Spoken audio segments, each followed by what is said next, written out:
අපි බලමු දැන් එදා කතා කරගෙන ගියා මුල්ල නිමැවුම් වල ණය නිමැවුම් ගැන. ඊට පස්සේ අපි කතා කරා ණය නිමැවුම් වගේම මේ තැන්පත් නිමැවුම් එහෙම නැත්නම් ආයෝජන වල අවදානම ගැන. හරි.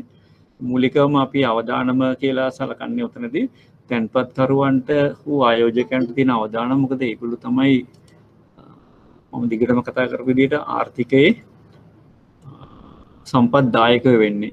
සම්පත් දායකයෝ කියන්නේ මේ අරමුදල් දායකයෝ වෙන්නේ. සම්පාදනය කරන අය වෙන්නේ. ඒතර ආර්ථිකයට හොඳින් යන්න නම් හොඳින් කටයුතු කරන නම් අරමුදල් සම්පාදනය වෙන්න ඕන. ඒතර ඒ අරමුදල් සම්පාදනය මේ තැන්පත්කරුවන් ආයෝජකයන් හරහා තමයි සිද්ධ වෙන්නේ. ඒතර ඒගොල්ලන්ගේ ආරක්ෂාව තමයි මේ මුල් නිමැවුම් වල අවදානම තමයි වැඩිම සැලකිලිමත් වෙන්න ඕන. දැන් එතනදී මුල්‍ය පද්ධතිය හරහා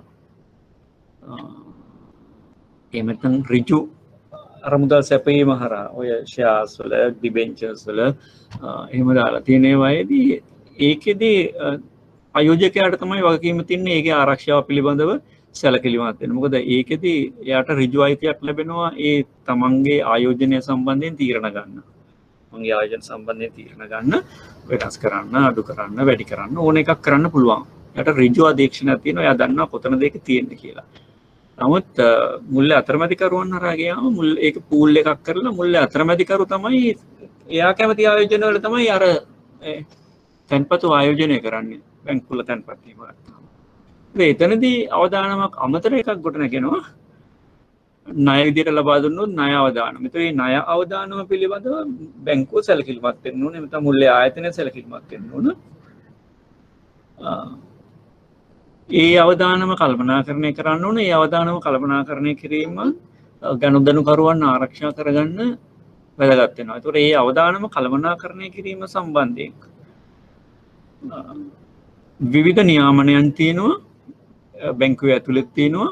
ඊළඟට බැංකුවට පිටස්තර නියාමන ආයතන වෙච්ච ශ්‍රී ලංකා මහා බැංකුව, ඒ වගේම ජාත්‍යන්තර නියාමනයන් ඔය බාසල් වගේ ඒ වගේ දේවල් තියෙනවා. ඒතකොට ඒ හරහා නියාමනය වෙන්න ඕනේ. ඊට අමතරව බැංකුව ඇතුලේ මෙහෙයුම් අවදානම නිසාත් ඒ සම්පත් හානි වෙන්න පුළුවන්. මෙහෙයුම් අවදානම අවම කරගන්න බැංකුව තම තමන්ගේ පරිචයන් අනුගමනය කරන්න වෙනවා. අපි දැන් මෙහෙයුම් අවදානම ගැන කතා කරා. මෙහෙයුම් අවදානම හේතු වෙනවා බැංකුව ඇතුලේ වංචා, දූෂණ, ඒ වගේම දත්ත දැන් මේ කාලේ විදියට තාක්ෂණයත් එක්කලා නින්ද දත්ත සොරා ගැනීම, ඒ වගේම ඒ හරහා අරමුදල් වෙනත් ගිණුම් වලට මාරු කිරීම මේ වගේ දේවල් සිද්ධ වෙන්න පුළුවන්. ඒතර බැංකුව උපරිම ආරක්ෂාව සලසන්න ඕන මේ මෙහෙයුම් අවදානම අවම කරගන්න. ඒතර අවදානම මේ විදිහට තියෙනවා. ඊළඟට අපි කතා කරා දීර්ඝකාලීන ජීවිත අවදානම කියන එකක් ගැන. ඒකට හේතුව පෙන්ෂන් ෆන්ඩ්ස් වගේ යම් කාලයකට පස්සේ ආයෝජකයාට ප්‍රතිලාභ ලැබෙන. දැන් ආයෝජකයා ප්‍රතිලාභ මේ පෙන්ෂන් ගියාට පස්සේ ප්‍රතිලාභ ලැබෙන නිමැවුම් වලදී ඒක කාලයකට පස්සේ ලැබෙන ප්‍රතිලාභ. ඒකට එවැනි පෙන්ෂන් ෆන්ඩ්ස් වලට ඇති වෙන්න පුළුවන් අවදානම තමයි දීර්ඝකාලීන ජීවිත අවදානම. ඒ කියන්නේ පෙන්ෂන් එක ගත්ත එක්කෙනා තමන් වාරික විදිහට දායක වෙනවා. එයා රැකියාව කරන තාක්කල් රැකියාවෙන් විශ්‍රාම ගියාට පස්සේ පෙන්ෂන් ෆන්ඩ් එකෙන් අර පුද්ගලයා ජීවත් වෙනකන් එයාට ගෙවීම් කරනවා එකඟ වෙච්ච විදිහට. එතකොට අපේක්ෂා කරනවා මෙන්න මේ වගේ කාලයක් ජීවත් වෙයි කියලා. අර ආයු අපේක්ෂාව කියලා තියෙන්නේ සාමාන්‍ය පුද්ගලෙක්ගේ. ඊට වඩා වැඩි කාලයක් ජීවත් වුණොත් එimhe පෙන්ෂන් ෆන්ඩ් එක අව ප්‍රමාණයට ලක් වෙනවා, ඩිප්‍රීෂিয়েට් වෙනවා. නැත්නම් කිව්වා අවුරුද්දකට 3.4කින් වර්තමාන අගය අඩු වෙනවානේ. එවැනි අවස්ථාවලදී යන්නේ අගේ අඩුවීම තමයි දීර්ඝකාලීන ජීවිත අවදානම කියලා සලකන්නේ. අර පෙන්ෂන් එක ගත්ත එක්කෙනා අපේක්ෂා කාලයට වඩා වැඩි කාලයක් ජීවත් වුණොත්. එතකොට පෙන්ෂන් ෆන්ඩ්ස් අනිත් පැත්තෙන් ඒ අවදානම අවම කරගන්න ගන්න ඕන ක්‍රියාමාර්ගයන් සම්බන්ධයෙන් විවිධ නිමැවුම් තිබ්බා. අපි ඒවා සරලව කතා කරා. සංකීර්ණ නිමැවුම් මේවා අපි ඒවා නම් විදියට සරලව කතා කරා. ඒ ටික දැනගත්තම උන්ටම ප්‍රමාණවත්. එතකොට අද අපි විශේෂ මාතෘකාවකට යනවා. දැන් මේ අවදානම තියෙනවා, ආයෝජන තියෙන්නත් ඕන. විශේෂයෙන්ම තැන්පත් සහ ආයෝජන තියෙන්න ඕන. ආර්ථිකය හොඳින් ක්‍රියාත්මක වෙන්න, බැංකු පද්ධතිය ක්‍රියාත්මක වෙන්න. මොකද බැංකු වල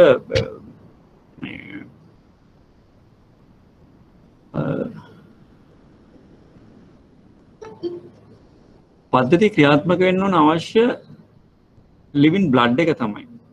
ලේ තමයි අරමුදල් තැන්පත් කියන්නේ. එහෙම නැත්නම් අරමුදල් ෆන්ඩ්ස් කියන්නේ. ඒතර මේ ෆන්ඩ්ස් ලැබෙන්නේ තැන්පත්කරුවන්ගෙන්. ලංකාව ගත්තාන් පස්සේ ලංකාවේ බැංකු පද්ධතිය තමයි වැඩිපුරම ආර්ථිකය තුළ මුල්‍ය පද්ධතිය තුළ ශක්තිමත් 60%ක් 70ක් විතර නියෝජනය කරන්නේ බැංකු පද්ධතිය. බැංකුව අනිකුත් මුල්‍ය පද්ධතිය.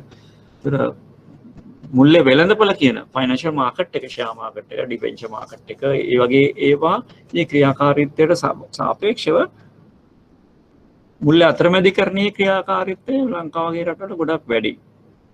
ඒ නිසා අනිවාර්යෙන් මුල්‍ය අතරමැදිකරුවන්ගේ අනවශ්‍ය ක්‍රියාකාරකම් නිසා අර තැන්පත්කරුවන් මේ අවදානමට ලක් වෙන්න පුළුවන්. මොකද මම කිව්වා මුල්‍ය අතරමැදිකරුවන් Tamanට කැමති ආයෝජනවල තමයි ආයෝජනය කළා ලාභ හොයන්නේ.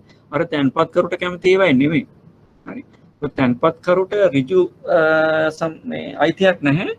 මුල්‍ය අයිතිකරු මුල්‍ය අතරමැදිකරු ආයෝජනය කරන ඒවායේ ලාභ ලබා ගන්න. ඒකදී ලැබෙන්නේ යට එකඟ වෙච්ච පොලියක් විතරයි. පොලිය සහ මේ තමාගේ තැන්පතුවේ ප්‍රමාණය අදාළ කාලවලදී. හැබැයි මුල්‍ය අතරමැදිකරු ගන්න අවදානම නිසා විශේෂයෙන්ම ණය අවදානම කියන එක නිසා අර අරමුදල් මුල්‍ය ආයතනයට ගලා ගැනීම කැෂ් ඉන්ෆ්ලෝ එක නැති වෙලා බැරි වෙනවා. කොයි ලේක හරි සමහර ලාවට තැන්පතු සඳහා ආපසු ගෙවන්න. ඒ නිසා විවිධ විශේෂ නියාමනයන් රැසක්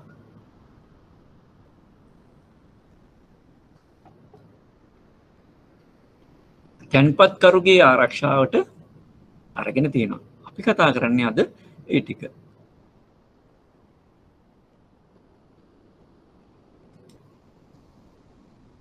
ඒකේ ඒ මූලිකම විශ්වාසය ගොඩනගන්න ඕන තැන්පත්කරුගේ ඊළඟ තැන්පත්කරුගේ ආරක්ෂාව සැපයන්න ඕන. දැන් මුල්‍ය ගනුදෙනුවල ස්වභාවය මේක සේවා අංශයේ තියෙන නිසා ඉන්ටැන්ජිබල් අස්පෘශ්‍යයි කියලා මම කිව්වා මුලින්ම නේ. ඒතර ඒක සේවාවක්. මුල්‍ය ගනුදෙනුව කියන්නේ සේවාවක්. ඒතර ඒක අස්පෘශ්‍යයි අතින් අල්ලන්න බෑ. ඒ නිසා භාණ්ඩ අලෙවේදී වගේ භාණ්ඩයේ ගුණාත්මක භාවය මත අපිට මේ භාණ්ඩයේ තියෙන ක්වලිටිස් මත ඒකේ තියෙන ලක්ෂණ මත ඒක භාණ්ඩය ගුණාත්මකද නැද්ද කියලා තීරණය කරන්න පුළුවන්. එනට අපිට බෑ මේ මුල්‍ය උපකරණ වල අපිට එහෙම කරන්න බෑ. ඒ ගුණාත්මකභාවය තීරණය කරන්නේ සේවාව පිරිනමන අවස්ථාවේදී. මෙතනදී මේ භාණ්ඩයේ හැසිරීම ඉදිරි දැන් අනිත් එක තමයි මුල්‍ය සේවා ජීවිත කාලයක් පුරාම පවතිනවා. එදා කිව්වා මේ මුල්‍ය ගනුදෙනුකරුවන්ගේ ස්වභාවය. අනිවාර්යයෙන්ම විශ්වාසය ජනිත කරන්න විවිධ ක්‍රියාමාර්ග ගන්න ඕන මේකේ ගුණාත්මක භාවය ඉහළ මට්ටමක තියෙනවා කියලා. එකක් තමයි ඩිලිවර් එකේදී ඒ ලබා දෙන සේවාව. ඊට අමතරව ගොඩක් දේවල් මේක පිටිපස්සේ තියෙනවා. ඒක තමයි මුල්‍ය ක්‍රමයේ පදනම. මේ විශ්වාසය මුල්‍ය ආයතන වලින් ජනිත කිරීම. හේතුව මම දන්නේ නැහැ මගේ තැන්පතුවට ඊට පස්සේ මොකද වෙන්නේ කියලා. මම ගිහලා බැංකුවට දානවා. බැංකුවට දැම්මයින් පස්සේ මට ලැබෙනවා මේ පාස් පොතක් හරි FD සර්ටිෆිකේට් එකක් හරි චෙක් පොතක් හරි මම ඒක තියාගෙන ඉන්නවා. විශේෂයෙන්ම දැන් FD එකක් දැම්මොත් සේවිංස් එකක් දැම්මොත් එහෙම ඒක මම තියන් ඉන්නවා. තියන් ඉඳලා ගිහිල්ලා සල්ලි ගන්න යනකොට බැංකුව කිව්වොත් සල්ලි නැහැ කියලා මම පත් වෙන තත්ත්වය මොකද්ද නේ? ඒ නිසා මේ විශ්වාසය ජනිත කරන එක නිරන්තරයෙන්ම බැංකුකරු ගනුදෙනුකරු වෙත කරන්න වෙනවා. right? හේතුව මේ ආයෝජන එහෙම නැත්නම් තැන්පතු මේගොල්ලන්ගේ සමහරට ජීවිත කාලෙටම එහෙම නැත්නම් ජීවිතයත් එක්ක ගැට ගැහිච්ච දෙයක් මම කලිනුත් කිව්වා. ඒ බිඳ වැටීම සමස්ත පද්ධතියේම ස්ථාර භාවයේ බිඳ වැටෙන්න හේතු වෙනවා. දැන් කොයි වෙලේකරි බිඳ වැටුනොත් එහෙම ගනුදෙනුකරුවෝ පැනික් වෙනවා. ඒගොල්ලෝ මේ ඇවිස්සෙනවා. ඒගොල්ලෝ එනවා ඊළඟට බැංකුවෙන් මුදල් ආපසු ගන්න. ඒක බැංකුව බිඳ වැටීමට අවසානයේදී බැංකු පද්ධතිය බිඳ වැටීමට හේතු වෙනවා. චේන් රියැක්ෂන් එකක්. දාම ප්‍රතික්‍රියාවක් වෙනවා. නිසා ඒක ආරක්ෂා කරගන්න විශාල කාර්යයක් බැංකු සහ ඒ අදාළ නියාමන ආයතන කරනවා. මුල්‍ය ආයතන ගනුදෙනුකරුවන්ගේ අරමුදල් තැන්පත් ලෙස හෝ ආයෝජන ලෙස ලබාගෙන මුල්‍ය වෙළඳපොළ උපකරණ ව්‍යුත්පන්න උපකරණ වැනි මුල්‍ය උපකරණ මෙන්ම ස්ථාවරවත්කම ආයෝජනය කර ඇත. ගනුදෙනුකරුවන්ගේ ආයෝජන සම්බන්ධයෙන් මුල්‍ය ආයතනවල ලෙජර් සටහනක්. එතකොට විශේෂයෙන්ම මේ මුදල් අතරමැදිකරුවන් කරන එකේදී ලෙජර් සටහන බුක් එන්ට්‍රි එකක් විතරයි තියෙන්නේ. ගනුදෙනුකරුවන්ට තහවුරු කිරීම සඳහා ලියවිල්ල පාස් පොතක් සහතිකයක් FD සර්ටිෆිකේට් එකක් වගේ ලබා දෙනවා. මෙසේ ලබා දෙන ලියවිල්ල පිළිබඳව විශ්වාසය මුල්‍ය ආයතන විසින් ගනුදෙනුකරුවන්ට ජනිත කිරීමට සහ තහවුරු කිරීමට විවිධ උපාය මාර්ග අනුගමනය කරන අතර සියලු මුල්‍ය ආයතන වල ඍජු හා වක්‍ර නියාමන අධිකාරීන් වන ශ්‍රී ලංකා මහා බැංකුවද සමස්ත මුල්‍ය පද්ධතියේ ස්ථාවරභාවය තහවුරු කිරීම සහ විවිධ නියාමනයන් හඳුන්වා දෙයි. මම කියපු කතාව ඔය හෑන්ඩ් අවුට් එකේ ලියලා තියෙනවා. right? ඒතර අනිවාර්යයෙන්ම මේ විශ්වාසය ජනිත කිරීම ඉතාම ඉහළ මට්ටමකින් තියෙන්න ඕන. විශ්වාසය කොයි විදිහකවත් බිඳ වැටෙන්න ඉඩ තියන්න හොඳ නෑ. මුල්‍ය පද්ධතියේ බේස් එක පදනම තමයි විශ්වාසය. රක්ෂණයත් ඒ වගේ තමයි. උපරිම පදනම තමයි විශ්වාසය. ඒක ආරක්ෂා කරගන්න නිකම් විශ්වාසය තියෙනවා. රටක නීතිය වගේ තමයි. රටක නීතිය තියෙනවා කියලා විතරක් මදි. ඒක ක්‍රියාත්මක වෙන ආකාරය ක්‍රියාත්මක වෙනවා කියන එක මහ ජනතාවට දැනෙන්න ඕන. නීති තියෙන ඕන තරම්. නීති ක්‍රියාත්මක වීම තමයි වැදගත් වෙන්නේ නීතියට අනුව. ඒ අදාළ නීතින්ට අනුව. ඒ වගේ තමයි විශ්වාසය තියෙනවා කියන එක විතරක් මදි. ඒ විශ්වාසය ජනිත වෙන්න විවිධ ක්‍රියාමාර්ග එමෙතන විවිධ නිදර්ශන සපයන්න වෙනවා වරින් වර, තහවුරු කිරීම කරනවා වරින් වර මුල්‍ය ආයතන වලට ගනුදෙනුකරුවන් වෙත. ඒකට තමයි මේ ශ්‍රී ලංකා මහා බැංකුවත් මැදිහත් වෙලා සමස්ත මුල්‍ය පද්ධතියේම භාරකාරයා විදියට මුල්‍ය ප්‍රතිපත්ති වල භාරකාරයා විදියට මේ අවශ්‍ය නියාමන කරන්න. ඒතර සමහර නියාමනයන් ජාත්‍යන්තර වෙන නියාමනයන්. සමහර නියාමනයන් ජාතික නියාමනයන්. සමහර නියාමනයන් බැංකු තම තමන්ගේ අභ්‍යන්තර පරිචයන් තුළ ප්‍රැක්ටිස් එක තුළ සකස් කරගත් නියාමනයන්. මේ හැම දෙයක්ම ගනුදෙනුකරුගේ වත්කම් ආරක්ෂාවට එහෙම නැත්නම් ගනුදෙනුකරු අපේත කරපු තැන්පතු ආරක්ෂාව කරන්න සහ ගනුදෙනුකරු තුළ විශ්වාසය ගොඩනගන්න තමයි තියෙන්නේ. පළවෙනි එක තමයි රජය මගින් හඳුන්වා දෙන නීතිමය රාමුව. එතකොට බැංකු පද්ධතියට අදාළව මුල්‍ය පද්ධතියට අදාළව විශාල නීති සංඛ්‍යාවක් තියෙනවා. හරි. ඒ නීති මගින් මේ මුල්‍ය පද්ධතියේ විවිධ ක්‍රියාකාරකම් පාලනය කරනවා. ඒ නිසා කිසිම වෙලාවක දැන් ඕගොල්ලෝ නීතිය ඉගෙන ගන්න නිසා වෙනම විෂයක් විදිහට මම මෙතනදී ගොඩක් විස්තර මේකේ කතා කරන්න බලාපොරොත්තු වෙන්නේ නැහැ. නමුත් අපිට අදාළ වෙන මූලික කරුණු කීපයක් විතර කතා කරනවා. මොකද නීතිය කියලා වෙනම සබ්ජෙක්ට් එකක් ඕගොල්ලෝ ඉගෙන ගන්නවා. ඒ නිසා මෙතනදී මම සරල කරුණු කීපයක් විතර කතා කරනවා. මේ ගනුදෙනුකරුවන්ගේ විශ්වාසය ආරක්ෂා වෙන්න කොහොමද නීතිය ක්‍රියාත්මක වෙන්නේ කියන එක තමයි. රජය විවිධ නීති හඳුන්වලා දීලා තියෙනවා. පාර්ලිමේන්තුව හරහා. අපි ගත්තොත් නීතිය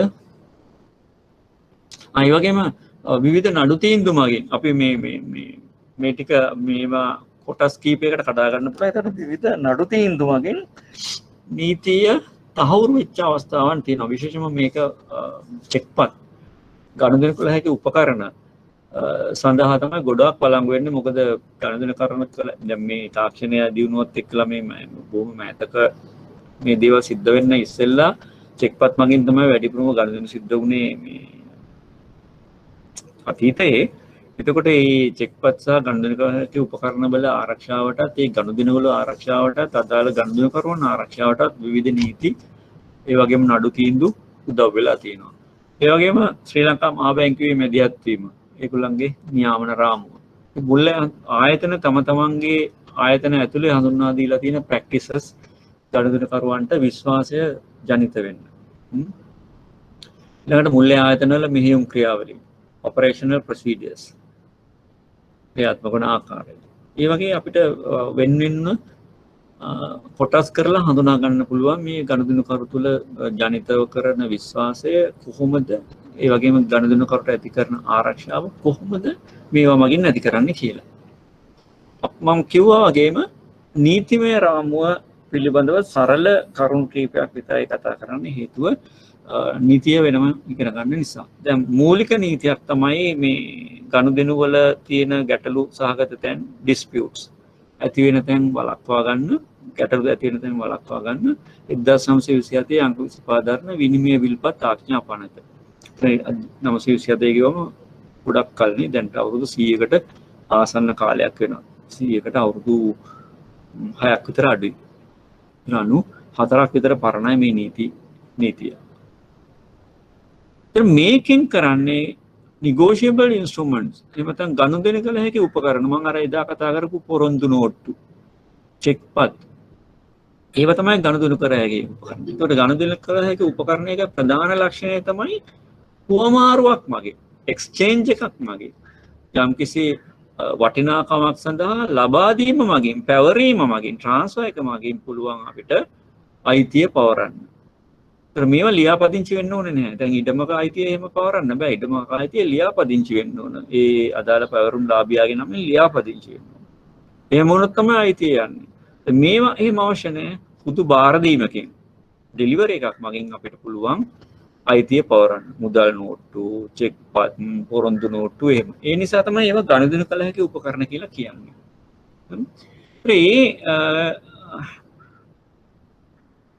ඒකට සම්බන්ධ විවිධ පාර්ශ්ව වෙනවා. දැන් චෙක්පතකට සම්බන්ධ විවිධ පාර්ශ්ව වෙනවා. චෙක්පතේ අනකරු කියලා ඉන්නවානේ. ඒ කියන්නේ චෙක්පතේ අයිතිකාරයා, චෙක්පතේ අනකරු.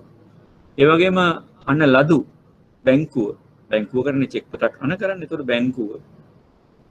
ඒ වගේම ආදායක, ඒ චෙක්පතේ අදාළ මුදල් ප්‍රමාණය පිළිබඳ හිමිකම් තියෙන එක්කෙනා ආදායක.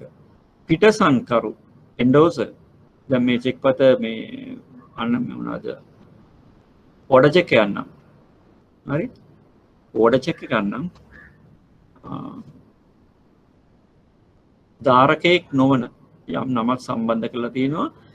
ඕපන් චෙක් සහ ඕඩර් චෙක් කියලා තියෙනවා. ඕපන් කියන විවෘත චෙක්පත් ඕන වෙලාවක කවුන්ටරෙන් මාරු කරගන්න පුළුවන්. එතකොට මේ ඕඩර් චෙක් එකක්, හරි, අනලද චෙක්පතක් ගිණුමක් කරා තමයි යන්න ඕන.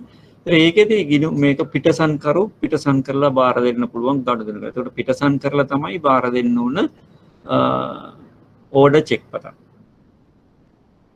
නිකන් ඕපන් චෙක් එකක්, හරි, මුදල් ඒ වගේ සඳහන් කරලා තියෙන චෙක් පතක් නිකන් බාර දෙන්න පුළුවන් ගනුදෙනු කරන්න.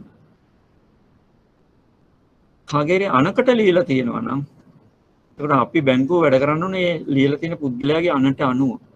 අපි හිතමු AB පෙරේරා හෝ අනට කියලා ලියලා තියෙනවා. එතකොට AB පෙරේරාට හරි එයා කියන දෙයකට හරි තමයි බැංකුව කටයුතු කරන්න ඕන. වෙන පිටස්තර කරන්න බෑ. ඒකට අන කරන ලද චෙක් පතක් හෝ විවෘත චෙක් පතක් ගනුදෙනු කරන්න පුළුවන්. විවෘත චෙක් පතක් නිකම්ම බාර දීලා පුළුවන්. අන කරන ලද චෙක් පතක් අර අන ලදු එක්කෙනා AB පෙරේරා කියලා ලියලා තියෙනවා. AB පෙරේරා පිටපැත්තේ පිටසන් කරනවා. ඒ ඔයගේ විවිධ පාර්ශ්ව ගොඩක් ඉන්නවා. මොකද නීති ඉගෙන ගන්න ඉගෙන ගන්නවා. ඒ හැම එක්කෙනාටම ආරක්ෂාව තියෙනවා මේ විනිමය විල්පත් ආඥා පනතේ සඳහන් වගන්ති වලින්. එතකොට රැස් කරන බැංකුකරුටත් චෙක්පතක් රැස් කරොත් ඒ බැංකුකරුටත්, චෙක්පත ගෙවුවොත් ගෙවන බැංකුකරුටත් ඒ දෙන්නටත් ආරක්ෂාව තියෙන්නේ මේකේ. ඒ නිසා කිසිම අවස්ථාවක මේ ගනුදෙනුව යම්කිසි ගැටලු සහගත තත්ත්වයක් ආවොත් එහෙම විනිමය විල්පත් පනතේ තියෙන කරුණු වලට අදාළව මේ ගැටලුව විසඳා ගන්න පුළුවන්. හරි, ඒක විනිමය විල්පත් ආඥා පනත. මම ඉතින් එහාට විනිමය විල්පත් ආඥා පනත දේවල් කතා කරන්න යන්නේ නැහැ. බැංකුවේ මේ රහස්‍යභාවය පිළිබඳ, හරි, රහස්‍යභාවය බැංකු පනතේ තියෙනවා. රහස්‍යභාවය ගනුදෙනුකරුවන්ගේ ගිණුම් වල රහස්‍යභාවය ආරක්ෂා කරන්න ඕන කියලා. බැංකු පනතේ තියෙන අනිත් දේවල් බැංකුවේ මෙහෙයුම් කටයුතු පවත්වාගෙන යන්න තියෙන නීති රීති. එතකොට ඒවා ඇවිල්ලා බැංකුවේ ස්ථාවරභාවයට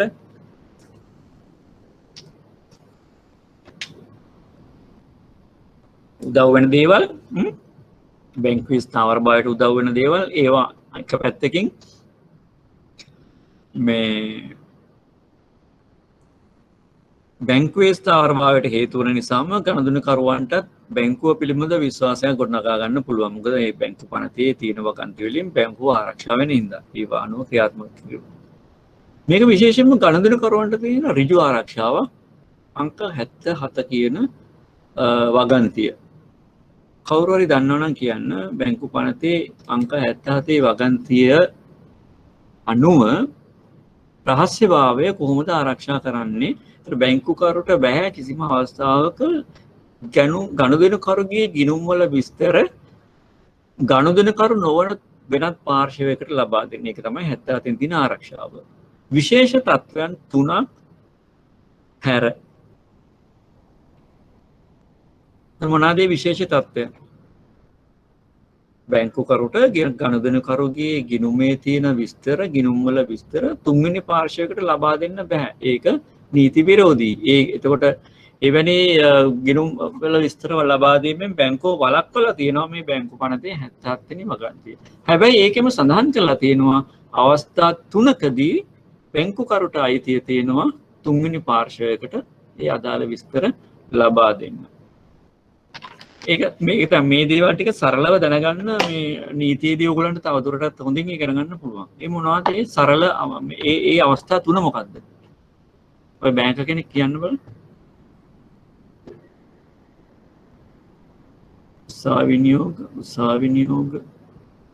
උසාවිනියෝග කෝට් ඕඩර් මහ බැංකුවේ අවශ්‍යතාවය මත ඉල්ලූ විට කස්ටමර්ස් රික්වෙස්ට් තව එකක් තියෙනවා.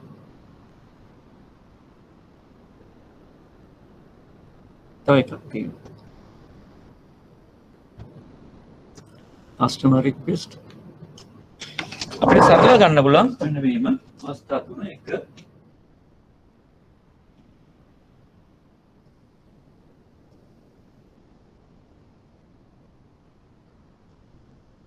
මේක වැදගත්. දැන් ඔයගොල්ලෝ උතන දැම්ම උත්තරයක් විදියට ගනුදෙනුකරුගේ ඉල්ලීම කියලා. ගනුදෙනුකරු නිකන් ඉල්ලුවට බෑ. ගනුදෙනුකරුගේ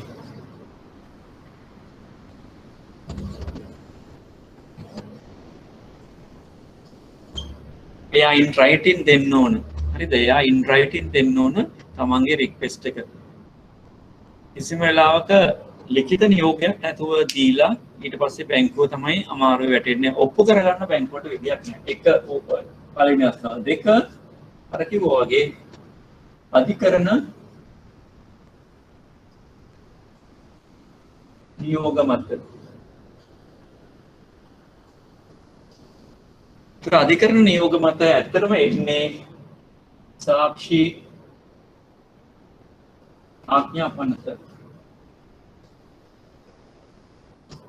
අධිකරණයක යම් නඩු කටයුත්තකට සාක්ෂි විදිහට මේ තොරතුරු අවශ්‍ය නම් සාක්ෂි ආඥා පනතේ විධිවිධාන යටතේ අධිකරණයකට ඉල්ලා සිටින්න පුළුවන් බැංකුවකින් අදාළ ගනුදෙනුකරුගේ තොරතුරු. දැන් පළවෙනි එක ගනුදෙනුකරුගේ ලිඛිත ඉල්ලීම මත එයාට පුළුවන් එයාගේ ඔඩිටර්ස්ලාටනේ ගනුදෙනුකරුගේ ඔඩිටර්ස්ලාට එහෙම එයාගේ බිස්නස් පාර්ට්නර් කෙනෙක්ට ඒ වගේ ඉල්ලීමක් කරලා තමන්ගේ තොරතුරු තුන්වෙනි පාර්ශවයකට ලබා දෙන්න පුළුවන්. එතකොට අනිවාර්යයෙන්ම එයා ලිඛිතව ඒ ඉල්ලීම පැහැදිලිව සඳහන් කරන්න ඕන. දෙවෙනි එක තමයි අධිකරණ නියෝගය මත අධිකරණය යම් නඩු කටයුත්තකදී සාක්ෂි ආඥා පනතේ විධිවිධාන අනුව මේ අදාළ බැංකුවෙන් මේ තොරතුරු ඉල්ලා සිටින්න පුළුවන්. ඒතොර අධිකරණයට නිකම් බෑ මේක යටතේ තමයි ඉල්ලා සිටින්නේ. තුන්වෙනි එක වෙනත් ලිඛිත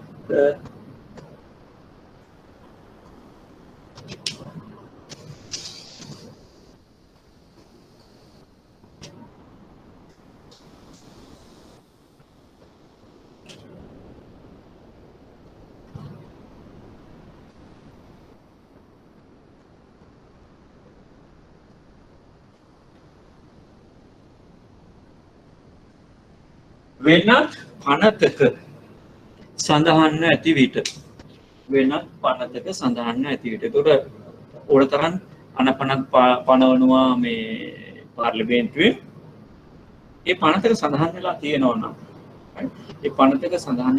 නම් ඒකෙන් යටතේ පුළුවන් ඒ අදාළ බලධාරීන්ට තොරතුරු ඉල්ලා සිටින්න. මොනවාද උදාහරණ එක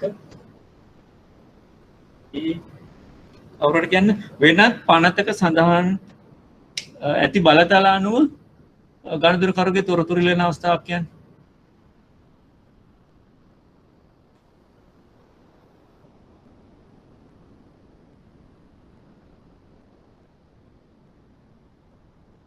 ඔව්. වෙනත් පනතක සඳහන් බලතල යටතේ තොරතුරු ඉල්ලන අවස්ථාවක් මොකක්ද? දේශීය ආදායම් පනත.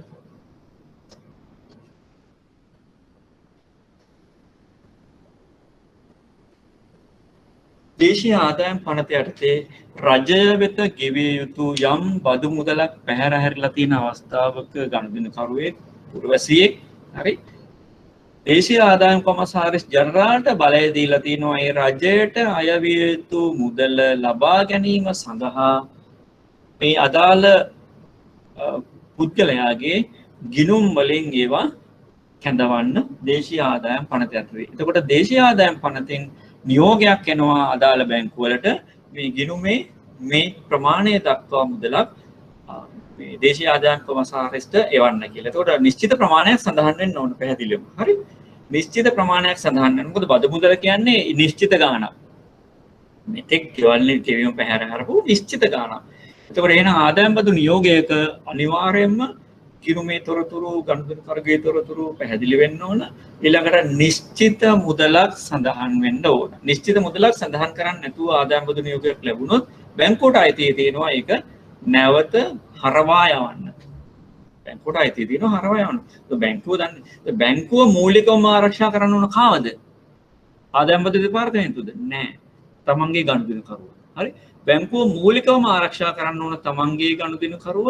ඒ නිසා සඳහන් නැත්තම් යම් මුදල් ප්‍රමාණයක් බැංකුව දන්නේ නැහැ කොතෙක් ප්‍රමාණයකට මේක හර කරන්න ඕනද කියලානේ. ඒතකොට ඒ නිසා ගනුදෙනුකරුගේ යම් වැදගත් ව්‍යාපාරික ගනුදෙනුවක් ප්‍රතික්ෂේප කරන්න සිද්ධ වුණොත් එහෙම බැංකුව ලයබල්.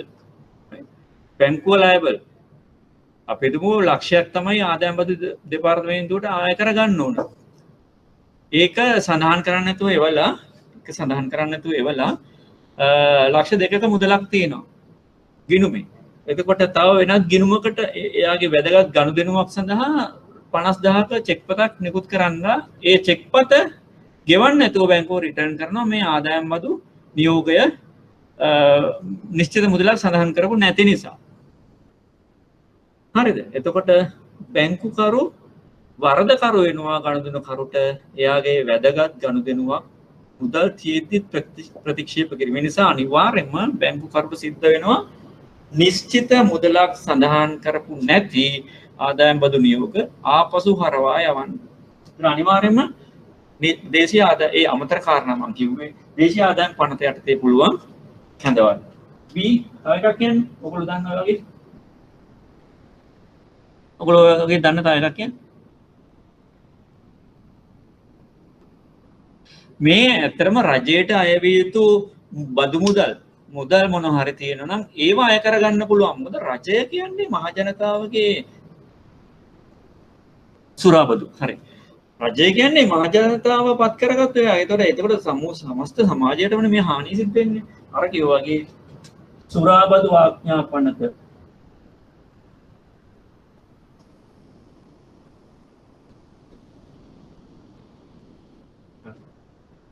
ඔන්න ඔය වගේ තව එකක් තියෙනවා මම ගොඩක් කියන්නේ ඉතින් ඔයගලට සරලව දෙන්න රේගු ආඥා පනත. රේගු කස්ටම් ඕඩිනන්ස් කස්ටම් එකනොත් කරන්නේ රජයට අවශ්‍ය වෙන මුදල් එකතු කරන එක. ඒක නේ ඇත්තටම මේක ෆිස්කල් පොලිසි එක රජයේ බදු ප්‍රතිපත්තිය යටතේ මුදල් අමාත්‍යාංශය විසින් විවිධ බදු වර්ග අය කරනවා රජයේ ආයෝජන සඳහා. බදු අය කරන්නේ ආයෝජන ඉන්ෆ්‍රාස්ට්‍රක්චර් යටිතල පහසුකම් සංවර්ධනයට ආර්ථිකය දුවන්න අවශ්‍ය වෙන. ඒකට මේ දේවල් එකතු කරනකොට මෙහෙම කරේ නැත්තම් නීති විරෝධී සමේ දේශීය ආදායම් කොමසාරිස් ජනරාල්ට සුරාබදු කොමසාරිස් ජනරාල්ට ඊළඟට රේගුවේ කොමසාරිස් ජනරාල්ට පුළුවන් බැංකු වලින් අදාළ විස්තර මේ මුදල් ගෙන්න ගන්න. ඔන්න ඔය අවස්ථා තුන ඇරෙන්න ඊළඟට දැන් ශ්‍රී ලංකා මහ බැංකුවට බැංකු පනත යටතේ පුළුවන් අදාළ තොරතුරු. අනිත් එක මුල්‍ය ගනුදෙනු වාර්තා කිරීමේ පනත නේ මුල්‍ය ගනුදෙනු වාර්තා කිරීමේ පනත යටතේ ශ්‍රී ලංකා මහ බැංකුවට බලය තියෙනවා ගනුදෙනුකරුවන්ගේ තොරතුරු ගෙන්න ගන්න.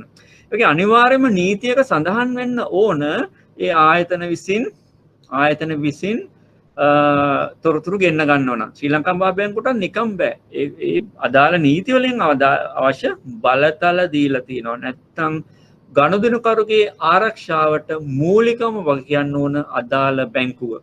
එහෙම නැත්තම් බැංකු පනතේ 77 වෙනි වගන්තිය යටතේ ලයබල් ගනුදෙනුකරුට වන්දිය ගෙවන්නත් වෙයි නඩු දැම්මොත්. ලංකාවේ ඉතින් එහෙම නඩු යන්නේ නැති නිසා බැංකු කාර්යය ටික බේරිලා ඉන්නවා. හරි. ඔය දැන් ඔයගලන්ට කවුන්ටරේ ඉන්නකොට දැන් තර්ඩ් පාර්ටි එකක් අරගෙන එනවනේ චෙක් පත් එහෙම මේ මුදල් අරන් යන්න. කස්ටමර් එන්නේ නැ තර්ඩ් පාර්ටි අරන් එනවා. එතකොට අහනවා බැලන්ස් එක කීයද කියලා නේ. ඕගොල්ලෝ කවුන්ටරයෙන් එළියේ ඉන්න ඔක්කොම කස්ටමර්ස්ලට එන්න සද්දෙට බැලන්ස් එක සමහරලාට කියනවා. අයිතියක් නැහැ බැලන්ස් එක කියන්නේ. තර්ඩ් පාර්ටි එකට අයිතියකුත් නැහැ කියන්න. ඒ එන එක්කෙනාට කියන්නත් බෑ. අනිවාර්යයෙන්ම ගනුදෙනුකරුගේ ලිඛිත මේ ඉල්ලීමක් abandoned property account තියෙන පුළුවන් ඒ පනතයට බැංකු පනතයටදී පුළුවන්. ඒක තමයි මම කිව්වේ බැංකු පනතේ උදේවල් සඳහන් වෙනවා. ඒ යටතේ පුළුවන්. බැංකු පනතෙන් තමයි ඕකත් ඉන්නේ abandoned property. මේ දැන් කස්ටමර් නොවන වෙනත් කෙනෙක් චෙක් පතකේ මුදල් ගන්නයි. දැන් කඩේ ගෝලයා එනවා. ආවම ඉතින් මුදලාලි කියනවා බැලන්ස් එකත් අහගෙන වරෙන්ක කොල්ලෝ කියලා නේ. එතකොට මොකද කියන්නේ? ටක් ගාලා එයා අහනවා මිස් බැලන්ස් එක කීයද කියලා. සද්දෙට මිස් හරි සර් හරි දෙන්නම. සද්දෙට කියනවා කවුන්ටරේ ඉන්නේ. එහෙම කියන්න බෑ. ඒක ඔය පනත යටතේ නඩු ගන්න පුළුවන් වැරද්දක්. අනිවාර්යයෙන්ම ගනුදෙනුකරු ලිඛිතව ඉල්ලීමක් කරලා යවන්න ඕන මේ ලිපියකින්. හරි. ඊළාට ඔයගොල්ලෝ බැලන්ස් එක දෙන්න ඕන. බැලන්ස් සර්ටිෆිකේට් එකක් දෙන්න ඕන. කවරේ වහලා ගනුදෙනුකරුට අර තුන්වෙනි පාර්ශ්වයට ලබා දෙන්න ඕන. එයාට විවෘත කරලා දෙන්න බෑ. දර මතක තියාගන්න ඒවා. right.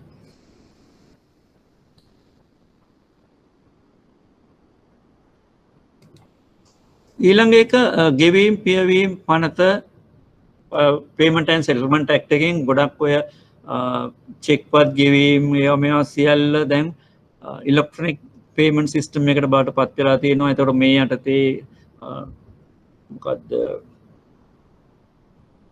මේ යටතේ ගෙවීම් පියවීම් පද්ධතිය යටතේ මොනවාද වෙනස් වෙලා තියෙන්නේ කියන්න බලන්න. මෑතක දැන් ඒවත් වැදගත් වෙනවා මේ ගනුදෙනුකාර සේවාව සම්බන්ධයෙන්. මෑතක තියෙන වෙනස් වෙලා තියෙන වෙනස්කම් මොනවද? ගෙවීම් පියවීම් ක්‍රමය යටතේ මේකට වෙනම ශ්‍රී ලංකා මහා බැංකුවේ දෙපාර්තමේන්තුවක් තියෙනවා. ඒගොල්ලෝ මේ සියලු දේවල් සකස් කරනවා. දැන් ලංකා ක්ලියර් මේ ඔක්කොම තියෙන්නේ මේ යටතේ.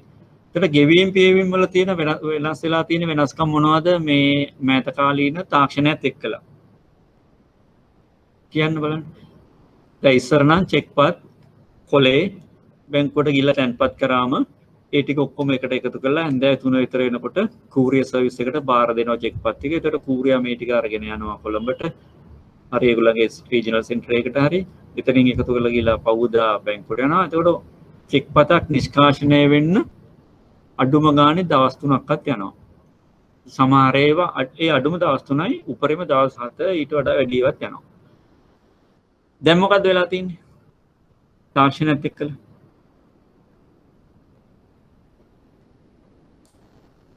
නෑ ATM නෙමෙයි. චෙක් පත් ගැන මං අහන්නේ. චෙක් පත් ගැන මම අහන්නේ. Scanning image. පිළිබිඹු නිෂ්කාශනය නේ. ස්ලිප්ස් ඒවට. ඒතර ඒක මූලිකවම අපිට හඳුනා ගන්න පුළුවන් මෙන්න මේ ක්‍රමවේදයන් යටතේ.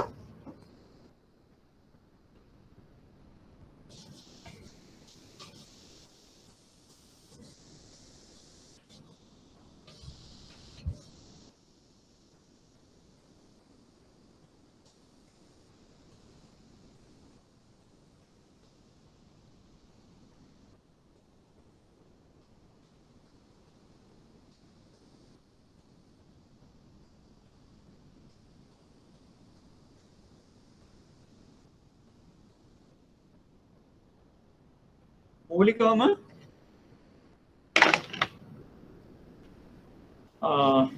ATM අද ලින්ක් වෙලා තියෙනවා. එතකොට ඕනෑම බැංකුවක ගනුදෙනුකරුවෙක්ට ඕනෑම ATM එකකින් මුදල් ගන්න පුළුවන්.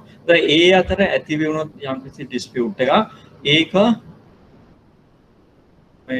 බේර ගන්න අය කරන ගාස්තුව දැන් තමන්ගේම ATM එකෙන් ගත්ත දේ අය කරන ගාස්තුවත් වෙනත් ATM එකෙන් අය කරන ගාස්තුවත් ඒවා සඳහන් වෙලා තියෙනවා. ඒතර මූලිකව වෙනස තමයි cash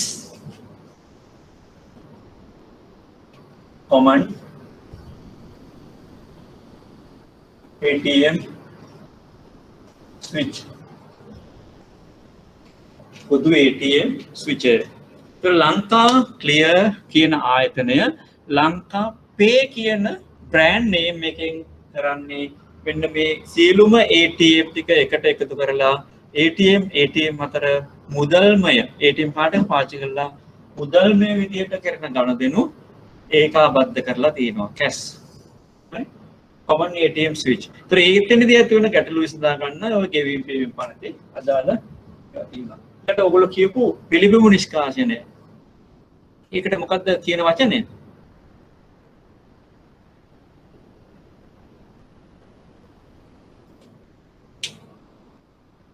SITS. CITS. SITS. Check. Imaging and truncation system. Check සරලව කියන චෙක් පත් පිළිබිඹු නිෂ්කාශනය. එතකොට මේක පිළිබිඹුව සහ නිෂ්කාශන පද්ධතිය. SITS කියලා කියන්නේ check imaging and truncation system. මේක තමයි අද වෙනකොට චෙක් පත් නිෂ්කාශනයට තියෙන ක්‍රියාවලිය උපරිම කාලය T+2. එතකොට උපරිම දවස් 3ක් ඇතුළත චෙක් පත තැන්පත් කරලා චෙක් පතේ නිෂ්කාශන ලැබෙනවා. ඒතර මේකෙදී ඔයගොල්ලෝ දන්නා වෙන විදිය බැංකුවට චෙක් පත ගෙන් දුන්නම බැංකුවෙන් ඒක ස්කෑන් කරනවා. ඊළඟට ස්කෑන් කරපු පිළිබිඹුව අප්ලෝඩ් කරනවා. ඒක ලංකා ක්ලියර් එකේදී අදාළ බැංකුවට නිෂ්කාශනය වෙලා පහුවදා පාන්දර ඩවුන්ලෝඩ් කරනවා අදාළ ගෙවීමේ බැංකුවට. එතකොට බැංකුව බලලා ඉවර වෙලා ගෙවන්න පුළුවන් නම් ගෙවනවා, බැරි ඒවා රිටර්න් කරනවා. 10-11 වගේ වෙනකොට රිටර්න් කරනවා. හරි. රිටර්න් කරායින් පස්සේ රිටර්න් කරලා ඉවරනයින් පස්සේ චෙක් ටික බැර කරනවා ගිණුම් වලට, කර කරනවා ගිණුම් වලට. අනිත් පැත්තේ බැංකුව ඩිපොසිට් ස්ලිප්ස් ටික බැර කරනවා. හරි. රිටර්න් එක ආවේ නැත්නම් ගෙවීමක් සිද්ධ වුණා වගේ තමයි. මේක පාලනය කරන්න ලංකා ක්ලියර් ආයතනය කරන්නේ අදාළ නීතිමය ආරක්ෂාව තියෙන්නේ ගෙවීම් පියවීම් පනතයක්. මේකට අය කිරීමක් වෙන්නේ නැහැ. ඔයගොල්ලෝ දන්නවා චෙක් පත සම්බන්ධයෙන් විනිමය පිළිපත ආඥා පනත යටතේ නඩු දාන්න පුළුවන් අදාළ චෙක් පත අතේ තියෙන පුද්ගලයාට. රිටර්න් වෙච්ච චෙක් පත අතේ තියෙන පුද්ගලයා. අපි හිතමු RD එකක් දාලා චෙක් පත මට හම්බ වුණා. ඒතර මම මේ චෙක් පත මත තමයි නඩු පවරන්නේ. අය කරගන්න. ඒතර අද වෙනකොට මේ SITS වලින් චෙක් පත හම්බ වෙනවද? SITS වලින් හම්බ වෙන්නේ මොකද්ද? ඉමේජ් ක්ලියරින් එකෙන් චෙක් එක රිටර්න් වුණා මොකද්ද හම්බ වෙන්නේ?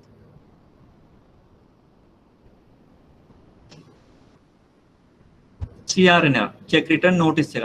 එහෙනම් අද චෙක් රිටර්න් නෝටිස් එක කියන කොලය මත පදනම් වෙලා නඩු පවරලා අය කරගන්න පුළුවන්. එන පේනවනේ නීතිය ඒ අනුව වෙනස් වෙන්න ඕන.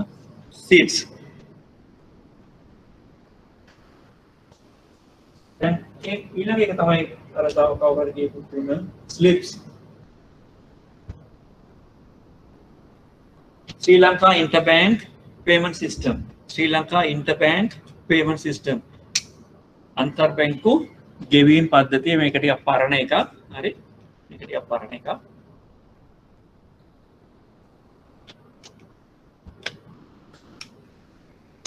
ගොඩක් වෙලාවට වැටුප් ගෙවීම one to many. හරි. එක ගෙනුමක් හර කරලා ගොඩාක් ගෙනුම් වලට බැර ලබා දෙන්න පුළුවන් එකක් ස්ලිප්ස් කියන්නේ one to many. එක ට්‍රාන්සැක්ෂන් එකකට රුපියල් 50ක් ආය කරනවා. ඒක පාරක් ප්‍රශ්නයකට ඕවත් ආවා. right?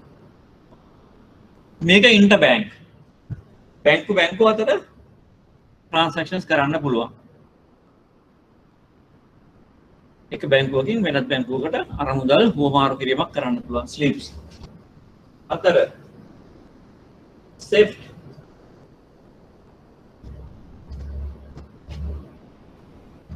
මොකක්ද SWIFT කියන්නේ?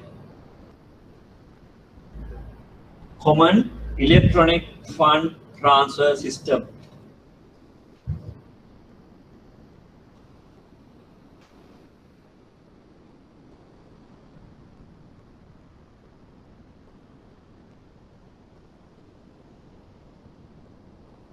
පොදු ඉලෙක්ට්‍රොනික අරමුදල් හුවමාරු පද්ධතිය SWIFT. මේකෙත් අය කරන්නේ රුපියල් 50. ඒතර මේක ඉන්ටර්නෙට් බැංකින් බේස් වෙන්නේ. SWIFT එක බේස් වෙන්නේ ඉන්ටර්නෙට් බැංකින්. ඒතර එක බැංකුව තමන්ගේ මොබයිල් ඇප්ස් වලට SWIFT එක හඳුන්වලා දීලා තනි මේක 1 to 1. මේක 1 to 1. එක ගණුදෙනකරුවෙක්ට තව ගණුදෙනකරුවෙක්ට මුදල් යවන්න පුළුවන් තමන්ගේ බැංකුවේ හෝ තමන් වෙනත් බැංකුවක. ඇත්තටම SWIFT එක තමන්ගේ බැංකුවේම ඇතුලේ නම් පාවිච්චි නැහැ. ඒකට ඇතුලේ ඉන්ටර්නල් සිස්ටම් එකක් පාවිච්චි වෙන්නේ. ලංකා ක්ලියර් ගහරා යන්නේ. මේකට පාවිච්චි කරන්නේ රුපියල් 50ක මුදලක් තමයි අය කරන්නේ. මේවත් ආලා තිබුණා හොඳේ. SWIFT එක ඉන්ටර්නෙට් බැංකින් බේස් වෙන්නේ. ඒතර මේක මොබයිල් ඇප්ස් හරහා විවිධ බැංකු තමන්ගේ ගණනකරුවන්ට හඳුන්වා දීලා තියෙනවා internet banking base mobile phone එකෙන් කරන්න පුළුවන්.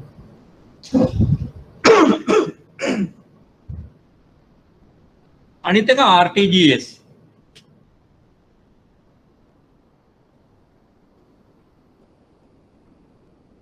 Real time gross settlement.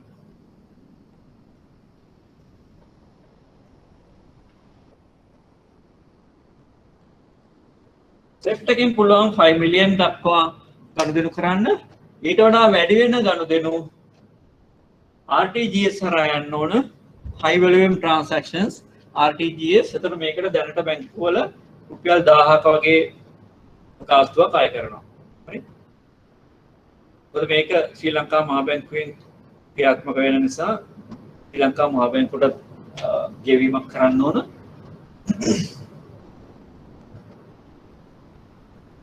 high volume transactions කරන්න තියෙන්නේ මේක real time gross settlement කියවම ඔයගලන්ට තේරෙනවා.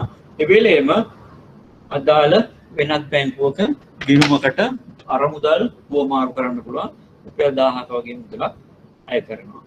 ඉතින් මේ සියල්ල මේ ටික මම මතක් කරේ මේවා ප්‍රශ්න වලට අහලා තිබුණා. මේ සියල්ල පාලනය කරන්න තියෙන පනත තමයි ඔන්න ඔය කියන දැන් මේකේ ගැටලු ඇති වෙන්න පුළුවන් ආපහු කෝල් බෑක් කරන්න පුළුවන් වැරදි ගිණුම් වලට යන්න පුළුවන් ඒ සීල් ඒවා ඩිස්පියුට්ස් විසඳා ගන්න මෙතන පනතේ සඳහන් වෙනවා යම් ප්‍රතිපාදන ගෙවීම් පියවීම් පනත ඊළඟට 2006 අංක 5 දරන මුදල් විශුද්ධීකරණ පනත අංක 6 දරන මුදල් ගනුදෙනු වාර්තා කිරීමේ පනත මේ පනත් දෙකම එකට ආවේ 2004 වසරේ ආපු සුනාමියට පස්සේ ලංකාවට විශාල වශයෙන් අරමුදල් ගලාගෙන ආවා. ඒ කාලේ රට තුළ යුද්ධයකුත් තිබුණා. හරි. ඒ නිසා මේ මුදල් වැරදි පුද්ගලයන් අතර යන්න ගියා. ඒ වගේම විවිධ විදියට ගනුදෙනු සිද්ධ වුණා. මේ සියල්ලත් එක්කම තමයි මේ පනත් දෙක ආවේ. මුදල් විශුද්ධීකරණ පනත මනි ලෝන්ඩරින් ඇක්ට් එක මූලිකම හරය තමයි හෙළිකල නොහැකි ප්‍රභවයන්ගෙන් හඳුන්වා උපයාගත් අරමුදල් මුදල් විධිමත් මුල්‍ය පද්ධතියට ඇතුළත් කිරීම වැළැක්වීම. හරි. ඒතර එතනදී ගොඩක් දේවල් බැංකු විසින් කරන්න සිද්ධ වෙනවා. මේක ගොඩක්ම ගනුදෙනුකරුවන්ගේ ආරක්ෂාවටත් වඩා බැංකු පද්ධතියේ ආරක්ෂාවට තියෙන නියාමනයක්. ඒකෙන් අනිත් පැත්තෙන් ගනුදෙනුකරුව ආරක්ෂා වෙනවා. දැන් බැරි වෙලාවත් ඒ ගනුදෙනුව ජෙනුයින් කස්ටමර් කෙනෙක් කියොත් එහෙම එයාත් අමාරු වෙටන. ඒතකොට ඔහු ආරක්ෂා වෙනවා මුදල් විසුද්ධිකරණ. මේකට බැංකු වල ඇන්ටි මනි ලෝන්ඩරින් පැකේජස් AML පැකේජස් තියෙනවා. මේක විශුද්ධිකරණයට අහු වෙන එකක්ද නැද්ද කියලා පරීක්ෂා කරන්න. එතකොට ඔටෝමැටිකලි මේ සිස්ටම් එක හරහා ගියාම ස්ක්‍රීන් වෙනවා. ස්ක්‍රීන් වෙලා ඊමේල් වලට අහු වෙනවා නම් ඒ ගනුදෙනුව නවත්තනවා. ඊට පස්සේ එතෙන්දී අපිට පුළුවන් විස්තරාත්මක තොරතුරු හොයාගන්න. මේ මුදල් ගනුදෙනු වාර්තා කිරීම පනත යටතේ මූලිකම ආපු සංකල්පය තමයි know your customer KYC. මුදල් විසුද්ධිකරණ පනත යටතේ මූලිකම ආපු සංකල්පය තමයි customer due diligence CDD. කස්ටමර්ගේ සත්‍ය තොරතුරු සත්‍ය මුදල් genuine මුදල් transactions ඒවා හඳුනා ගන්න ඕන. මේ දෙක එකට ආවේ. මුදල් ගනුදෙනු වාර්තා කිරීම පනතෙන් KYC rules ආවා. මම මෙතෙන්දී KYC rules සරලව පොඩ්ඩක් බලන්න. මේ මම වැඩ කරපු බැංකුවේ එකක් නිසා මම මේක මේ සිංහල පැත්තට යන්නම්.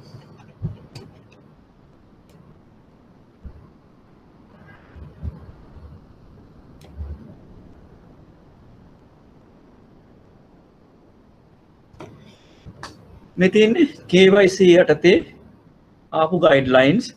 මේ සියලු දේවල් බැංකුව විසින් තොරතුරු ලබා ගන්න ඕන මේ 52කින් පස්සේ. ඒතකොට මේක බැංකුවේ ගනුදෙනුකරුවන්ගේ ආරක්ෂාවට වගේම බැංකු පද්ධතිය ආරක්ෂාවට. බැංකුව විසින් පහත දක්වා ඇති තොරතුරු ස්වාභාවික පුද්ගලයන්ගෙන් ලබා ගත යුතුය. මේ තොරතුරු. ඒතකොට KYC ෆෝම් එකේ මේ දේවල් තමයි තියෙන්නේ. අනිත් එක තමයි තමන් ඉදිරිපත් කරපු තොරතුරු වල සත්‍යතාවය නිල ලේඛනය මගින් තහවුරු කරන්න ඕන. ඒකට උපැන්න සාතිකයේ ගමන් වල පත්‍රයේ ජාතික ඇඳුම් පත ඒවා. ඒතර මේවා කොපීස්. දැන් ජාතික ඇඳුම් පතේ පිටපතක් තියා ගන්න ඕන. දැන් ඉස්සර ජාතික ඇඳුම් පත පරීක්ෂා කරලා ආපහු දෙනවා. පිටපත් තියා ගන්න නැහැ. නමුත් දැන් පිටපතක් අනිවාර්යයෙන්ම මැන්ඩේට් එකත් එක්ක තියා ගන්න ඕන. ඊළඟට ලිපිනය තහවුරු කරන ප්‍රකාශනයක් තියා ගන්න ඕන. මේ දේවල් කරන්න ඕන. මේ ඒ කියන්නේ මොනවාද ඉන්ඩිපෙන්ඩන්ට් ස්වාධීන පරීක්ෂාවක් කරන්න ඕන. මේකට අපහු කතා ටෙලිෆෝන් නම්බර් එකක් දුන්නොත් ඒ ටෙලිෆෝන් එකට කතා කරලා බලන්න ඕන. ඊමේල් ඇඩ්‍රස් එකක් දුන්නොත් ඊමේල් එකක් යවලා බලන්න ඕන. ඒ තොරතුරු වල සත්‍යතාවය තහවුරු කරගන්න මේ දේවල් බැංකුව විසින් ඉදිරිපත් කරන්න ඕන. සම්මුඛ සාකච්ඡාවක් සඳහා කඳවාගත හැකි සහ එසේ කඳවාගත නොහැකි දෙආකාරයෙන්ම ගනුදෙනුකරුවන් සම්බන්ධයෙන් ප්‍රතිඵලදායී ගනුදෙනුකරු හඳුනා ගැනීමේ පටිපාටිය බැංකුව විසින් අදාළ කරගන්න ඕනේ. ගොඩක් දේවල් තියෙනවා. right? ඒ වගේම නිල ශේෂ්ඨ පිරික්සුම් මගින් කරන ස්වාධීන සත්‍යතා තහවුරු කිරීම මගින් සොයා ගන්න ඔය දැන් අපිට පුළුවන් වෙන ග්‍රාම සේවකාරා මේ වෙනත් තොරතුරු හරහා මෙයාගේ තොරතුරු හොයා ගන්න. ධන ප්‍රභවය ගනුදෙනුකරු පිළිබඳ පූර්ව බැංකු නිර්දේශ මේ වගේ ගොඩක් කරුණු තියෙනවා මේ KYC යටතේ. එතකොට විවිධ මම කිව්වා මේ තනි පුද්ගල ගනුදෙනුකරුවන්, හවුල් ව්‍යාපාර, බද්ධ ගිණුම්කරුවන්, ආයතන ඒවටත් වෙන එනම KYC ගන්න ඕන.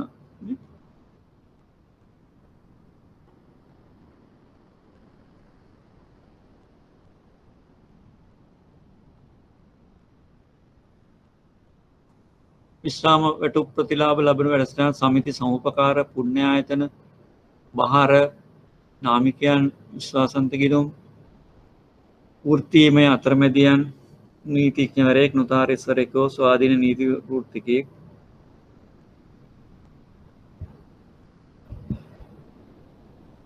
එතකොට එයා තව වෙනත් කෙනෙක් වෙනුවෙන් ගිණුමක් හරිනවද එයා තනියම එයාගේ ගිණුම් හරිනවද ඒ වගේ දේවල් අර අතරමැදි ගිණුම්දාරින් ඒවා පිළිබඳ සැලකිලිමත් වෙන්න ඕන. හරි. ඉතින් මේ වගේ ගොඩක් තියෙනවා.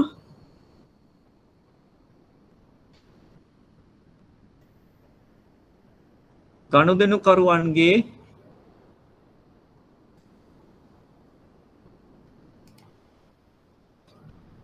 මුදල් ගනුදෙනු වාර්තා කිරීම පනත යටතේ ලබා ගන්න KYC යටතේ ලබා ගන්න තොරතුරු. ඒ වගේම ඔයගොල්ලෝ දන්නවා සති දෙකකට වතාවක් මිලියනයකට වැඩි ට්‍රාන්සැක්ෂන් ශ්‍රී ලංකා මහා බැංකුවට වාර්තා කරන්න ඕන. ඒවට වෙනම මේ යටතේ කම්ප්ලයන්ස් නිලධාරියෙක් පත් වුණානේ. අනුකූලතා නිලධාරී කෙනෙක් පත් වුණේ මෙන්න මේ කියන මුදල් ගනුදෙනු වාර්තා කිරීම පනතේ යටතේ. ඒ වගේම ශ්‍රී ලංකා මහා බැංකුවේ මුල්ලේ බුද්ධි ඒකකයේ පිහිටෙව්වේ මේ පනත යටතේ. මුල්ලේ බුද්ධි ඒකකයේ ප්‍රධානියාට බලතල පැවරුවා. ඒ වගේම බැංකුවක අනුකූලතා නිලධාරීට බලය පවරලා තියෙනවා. ඒ බලයන් සියල්ල සඳහන් වෙන්නේ මේකේ. ඒ වගේම මේ වාර්තා කිරීම කරේ නැත්නම් බැංකුවලට පනවන දඬුවම් මොනවද කියන එක තීරණය කරලා තියෙන්නේ මේ පනත. ඒතර මේක මූලිකවම ගනුදෙනුකරු වගේම බැංකුවත් ආරක්ෂා කරන්න ලබා දීලා තියෙන මඟ පෙන්වීම. විවිධ නඩු තීන්දුව මගින් ස්ථාපනය වී ඇති නීතිමය රාමුව මම මේක විස්තරාත්මකව සාකච්ඡා කරන්නේ.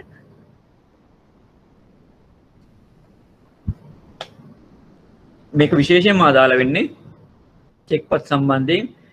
සමහරට දැන් මේවා වැඩි භාවිතා වෙන්නේ නැහැ. මොකද චෙක්පත කියන එක භාවිතා වෙන්නේ නැති නිසා. ලංකාවේ වගේම විදේශීය රටවල් වල විවිධ නඩු තීන්දුව තිබ්බා. ඒ නඩු තීන්දුව උදාහරණ වලට ගත්තා ලංකාවේ නඩු තීන්දුව. එහෙම නැත්නම් මේ සම්බන්ධයෙන් නඩු මාර්ගයට ගියොත් යම් ගනුදෙනුකරුවෙක් ඒව විසඳන්න. ප්‍රසිද්ධම නඩු තීන්දුවක් තමයි ගනුදෙනුකරු කවුද කියලා හඳුනා ගන්න තියෙන මේ Tunier versus National Provincial Bank and Union Bank of England. 1924 නඩු තීන්දුව. right? ලංකාවේ තියෙනවා කුලතිලකට එරෙහිව ලංකා බැංකුව කියලා ඒ පිටසනක ප්‍රශ්නයකට තිබිච්ච එක. ඒ වගේ විවිධ නඩු තීන්දුව තියෙනවා. ඒ නඩු තීන්දුව උපයෝගී කරගන්නවා තීන්දුව ලබා දීමේදී පනතට අමතරව ගනුදෙනුකරුවන්ගේ ආරක්ෂාව සඳහා. මම වැඩි විස්තර මේක මෙතෙන්දි කතා කරන්නේ නැහැ. වැඩිම අපි බලන්න ඕන ශ්‍රී ලංකා මහා බැංකුව විසින් හඳුන්වා දීලා තියෙන නියාමන රාමුව යටතේ මොන වගේ දේවල්ද බලාපොරොත්තු වෙන්නේ කියලා. පළවෙනි එක තමයි වත්කම් වගකීම් කළමනාකරණය. වත්කම් වගකීම් කළමනාකරණය.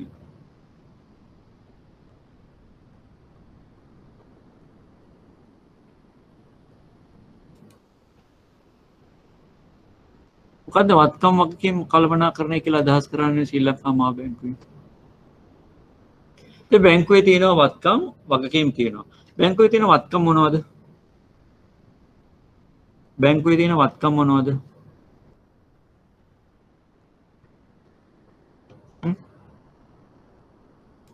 බැංකුවේ තියෙන වත්කම් තමයි ණය අත්තිකාරම්. මොකද බැංකුවේ තියෙන අනිත් ස්ථාවර වත්කම් වල වගකීමක් ශ්‍රී ලංකා මහා බැංකුවට නැහැ. ඒක ඒ අදාළ බැංකු බලා ගන්න ඕන.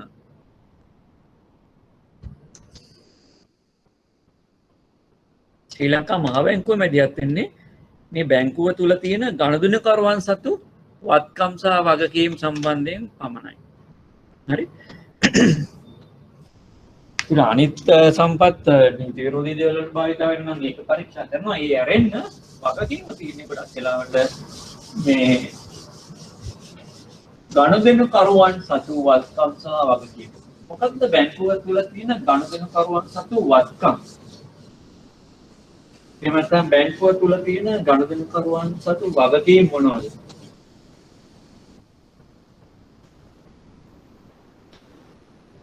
මෙන්න මොනවද මේ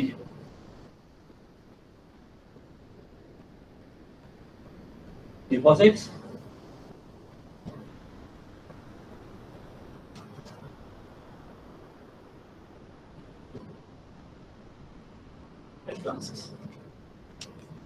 මේ දෙක තමයි බැංකුව තුල තියෙන ගනුදෙනුකරුවන් අදාළ වෙන වත්කම් සහ වගකීම් වර්ග දෙක. හරි? ගනුදෙනුකරුවන්ගේ වත්කමක් තමයි ඩිපොසිට් එකක්. ඒක බැංකුව තුල තියෙනවා. බැංකුවට ඒක ලයබිලිටි එකක් නේ. හරි? ගනුදෙනුකරුගේ ලයබිලිටි එකක්.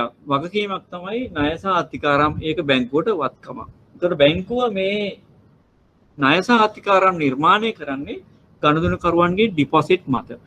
මහා බැංකුවේ මූලිකම මෙන්න මේ තැන්පත්කරු ආරක්ෂා කරගන්න. මොකද තැන්පත් ගෙවා ගන්න බැරි වුණොත් එහෙම බැංකුව වගේම බැංකු පද්ධතිය ගැටලුවටපත් වෙනවා. එහෙනම් කොහොමද ඒක කරන්නේ? මූලික කියන්නේ මේක විදියක් මොකක්ද ඒක කරන? දැන් ණය සහ අත්තිකාරම් වර්ගීකරණය හරියට කරලා තියෙනවද? නේ? අක්‍රමික ණය වර්ගීකරණය හරියට කරලා තියෙනවද? ඒක ඒ සම්බන්ධයෙන් වාර්තා ශ්‍රී ලංකා මහා බැංකුව ගෙන්න ගන්නවා. ඒක දැන් අද වෙනකොට පද්ධති මගින් ස්වයංක්‍රීයව වාරික 3කට වඩා හිඟ තියෙන ණය මුදල් අක්‍රමික ණය විදියට නේ අක්‍රමික ණය විදියට වර්ගීකරණය වෙනවා. අක්‍රමික ණය වර්ග කොච්චර තියෙනවද? අක්‍රමික ණය වර්ග කොච්චර තියෙනවද?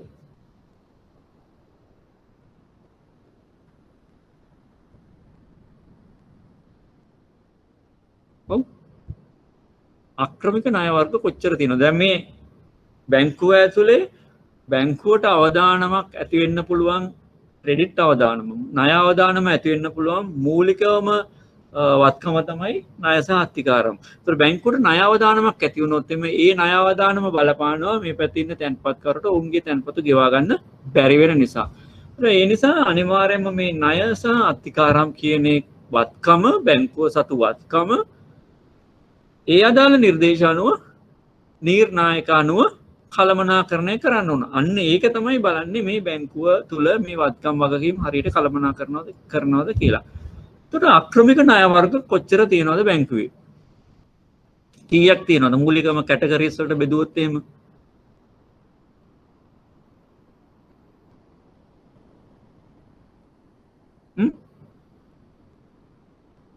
බැංකුකරු ඉන්නව නේද උතන? බැංකර්ස්ලා ඉන්නව නේද? දැන් මේවා මේ ඇඩ්වාන්ස් ලෙවල් කරපු ළමයින් ගෙන්නම් උත්තර බලාපොරොත්තු වෙන්න බෑ. බැංකර්ස්ලා ඉන්නව නේද? අක්‍රමික ණය වර්ගීකරණය කොහොමද කරන්නේ? වෙන වචන වලින් අහුවොත්.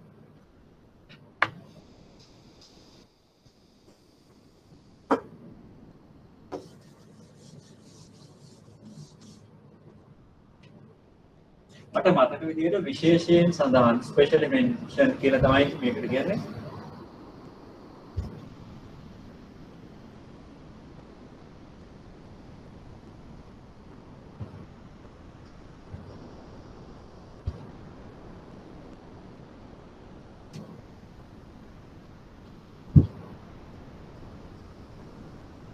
ඔල්නේ වෙන්න මේ විදිහට ණය වර්ගීකරණය කරනවා. ක්‍රෙඩිට් කරද්දී ඔයගොල්ලන්ට තවදුරටත් ඉගෙන ගන්න පුළුවන්.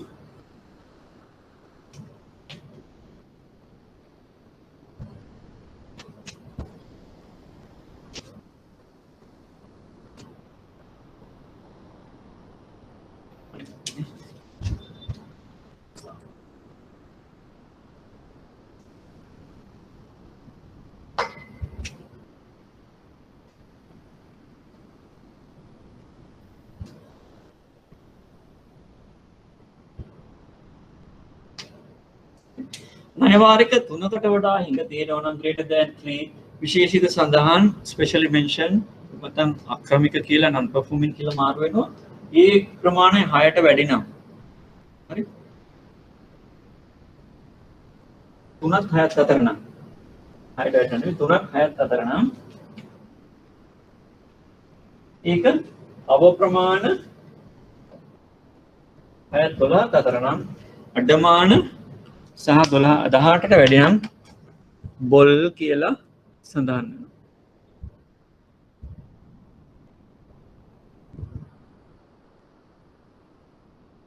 තව එකක් මැදට එන්න ඕනේ මට මතක නැහැ ඒක හරියට.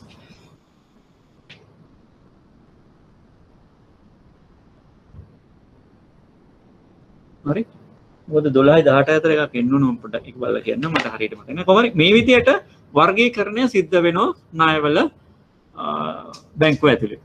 මේ ණය කියන්නේ වත්කම. ඒ කියන්නේ මේක ආපහු ලැබෙයිද නැද්ද කියන එක පිළිබඳව. දැන් 18ට වැඩි කියන්නේ බෝල්. ඒක අය වෙන්නේ නැහැ කියලාම තමයි ගණන් ගන්න. එහෙමනම් ඒ සඳහා වෙන් කිරීම කරන්න ඕන. වෙන් කිරීම කරන්න ඕන. Tamanගේ ලාභයෙන් බැංකුව වෙන් කිරීම කරන්න ඕන. ඒතර 18ට වඩා වාර්ෂික සංඛ්‍යාවක් ණය අය වෙලා නැත්නම් ඒ තියෙන ශේෂයට 100%ක් වෙන් කරන්න ඕන ලාභයෙන්.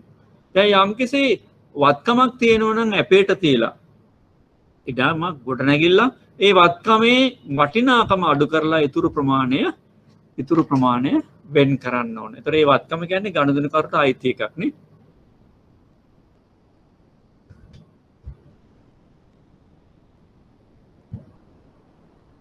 මේක මම ආපහු බලන්නේ මේ මොකද්ද කියලා කැටගරි එක කමන්නේ මේ මම ඊළඟට කියන්නම් මෙතන කැටගරිස් 4ක් කොහොම හරි තියෙනවා. 18.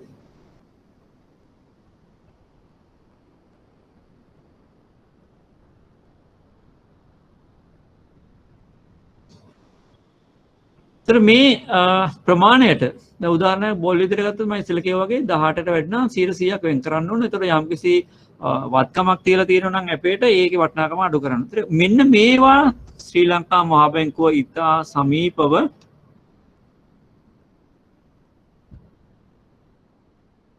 FD එකක් against නම් FD එක අය කරන්න ඕන. ඊට වඩා තියාගෙන යන්න බෑ. FD against loans කීයටවත් NP යන්න බෑ. ඔය සමහර NP දාලා තියෙනවා ඒවා වැරදි. FD එක අය කරලා මේ FD එක වහලා ණය මුදල අය කරන්න ඕන. ඒ කෑෂ් මාජින් කියන ඒවා කිසිම වෙලාවක අක්‍රමික යා නොහැක. ඒ නිසා තමයි කෑෂ් මාජින් එකේ 90%ක් දැන් අර ණය මුදලට පොලි එකතු වෙන හින්දා 90%ක් වෙනකන් ණය ලබා දෙන්නේ ඉතුරු 110 පොලියක් එකතු වුණොත් අය කරගන්න පුළුවන් වෙන විදියට. ඒතකොට යම්කිසි කෙනෙක් අනිත් එක උපරිම කාලය අවුරුද්දයි. දැන් FD එකකට දෙන එක අවුරුද්දයි. අවුරුද්දෙන් අය කරන්න ඕනේ මෙතන අලුත් කරන්න ඕන. හරි? ඒ නිසා මේ වැරදි ප්‍රැක්ටිස් එකක් FD මේ මුදල් ශේෂ මත තියෙන ණය මේ ආක්‍රමික යනවා කියන්නේ එහෙම කරන්න බෑ. ඒක වාරික 3කට රහින්ග වෙනවා නම් වහම ගණදනකරු දැනුවත් කළා ඒක අය කරගන්න ඕන. අය කරගෙන අර ගිණුමේ ශේෂය වහලා අය කරගන්න ඕන. මේ තියෙන අනිත් වත්කම් ඉඩම් ගොඩනැගිලි යන්ත්‍ර සූත්‍ර වාහන ඒ වගේ දේවල්. ඒතර ඒවයේ යම් වටිනාකමක් තියෙනවා නම් ඒ වටිනාකම අඩු කරලා තමයි ඉතුරු වෙන් කිරීම කරන්න ඕන. මෙන්න මේ වෙන් කිරීම ටික හරියට කරා කියන්නේ ඒ කියන්නේ මේ පැත්තේ වම් පැත්තේ ඉන්න තැන්පත් කරු අවදානමකට පත් වෙන්නේ නැහැ. හේතුව යම් වටිනාකමක් තියෙන මේ ඇපයක් දීලා තියෙනවා නම් ඒකත් අර ණයගත්තු ගණදෙනු කරුගේ. ඔව් වාරික මේ වාරික මේ පොඩි පටලැවිලා තියෙනවා මම ඒක හරියට හදන්නම්. මේ වාරික මේ හිඟ බැංකු කාර්යෝ දන්නවනේ ඉතින් ඔක වාරික කියලා.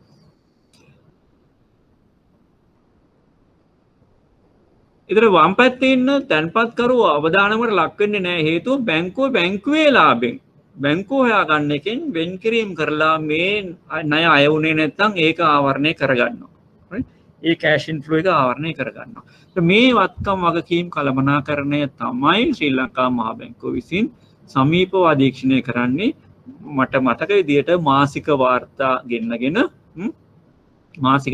ගෙන්නගෙන පරීක්ෂා කරනවා. රිස්ක් වෙයිටඩ් ඇසෙට්ස් කියන්නේ යන්නේ ඒවට. රිස්ක් වෙයිටඩ් ඇසෙට් කියලා කියන්නේ අවදානම මත බර තැබූ වත්කම්. හරි? එතකොට මේ වත්කම් වල අවදානමක් තියෙනවා. මේ ණයවල අවදානමක් තියෙනවා. අන්නේ අවදානම මත බර තබලා වත්කම් වල වාර්තාවක් අරගෙන ඒ වාර්තාව ශ්‍රී ලංකා මහා බැංකුවට යවනවා. ඒතර අවදානම මත බර තියද්දී අර කියව මේ ඇපයක වටිනාකමක් තියෙනවා නම් ඒ වටිනාකම අඩු කරන්න අවසර තියෙනවා. පැහැදිලි? රයිට්.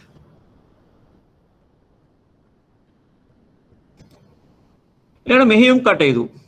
බැංකුවේ මෙහෙයුම් කටයුතු පිළිබඳව පරීක්ෂා කරන්න විගණනය කරන්න ශ්‍රී ලංකා මහා බැංකුවට බැංකු පනතෙන් අවසර තියෙනවා.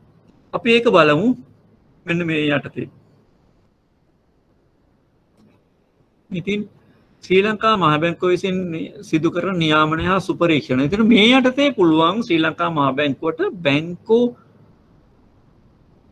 ශ්‍රී ලංකා මහා බැංකුවත් එක්ක ලියාපදිංචි වෙච්ච බැංකු වගේම බැංකුණු වෙන වෙනත් මුල්‍ය ආයතන පරීක්ෂාවට ලක් කරන්න.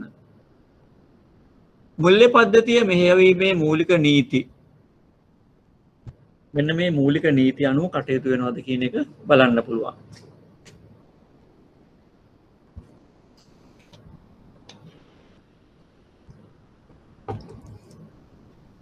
හතලිස් නමේ අංක 50ට දරන මුදල් නීති පනත අනුව යනවද වාණිජ බැංකුව ආරම්භ කිරීම පවත්වාගෙන යාම 88 අංක දී දරන බැංකු පනත යටතේ තියෙනවද මේ අදාළ විධිවිධාන අනුව පවත්වාගෙන යනවද?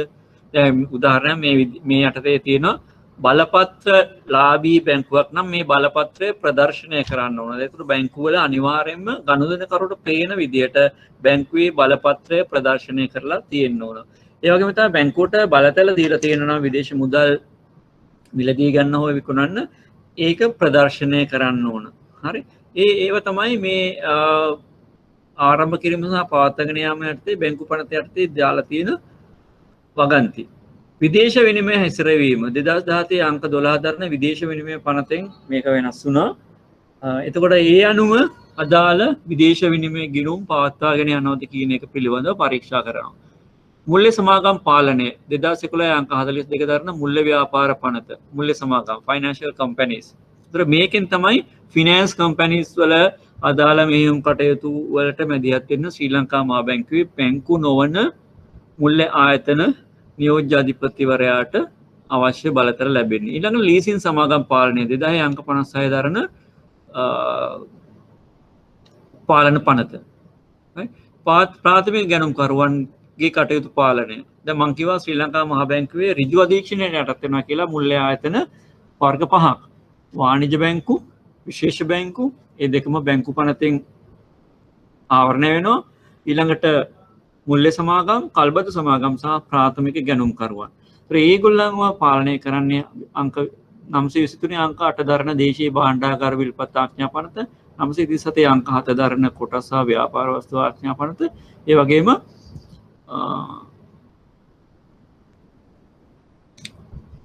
සමාගම් පනත යටතේ යම් යම් විධිවිධාන තියෙනවා.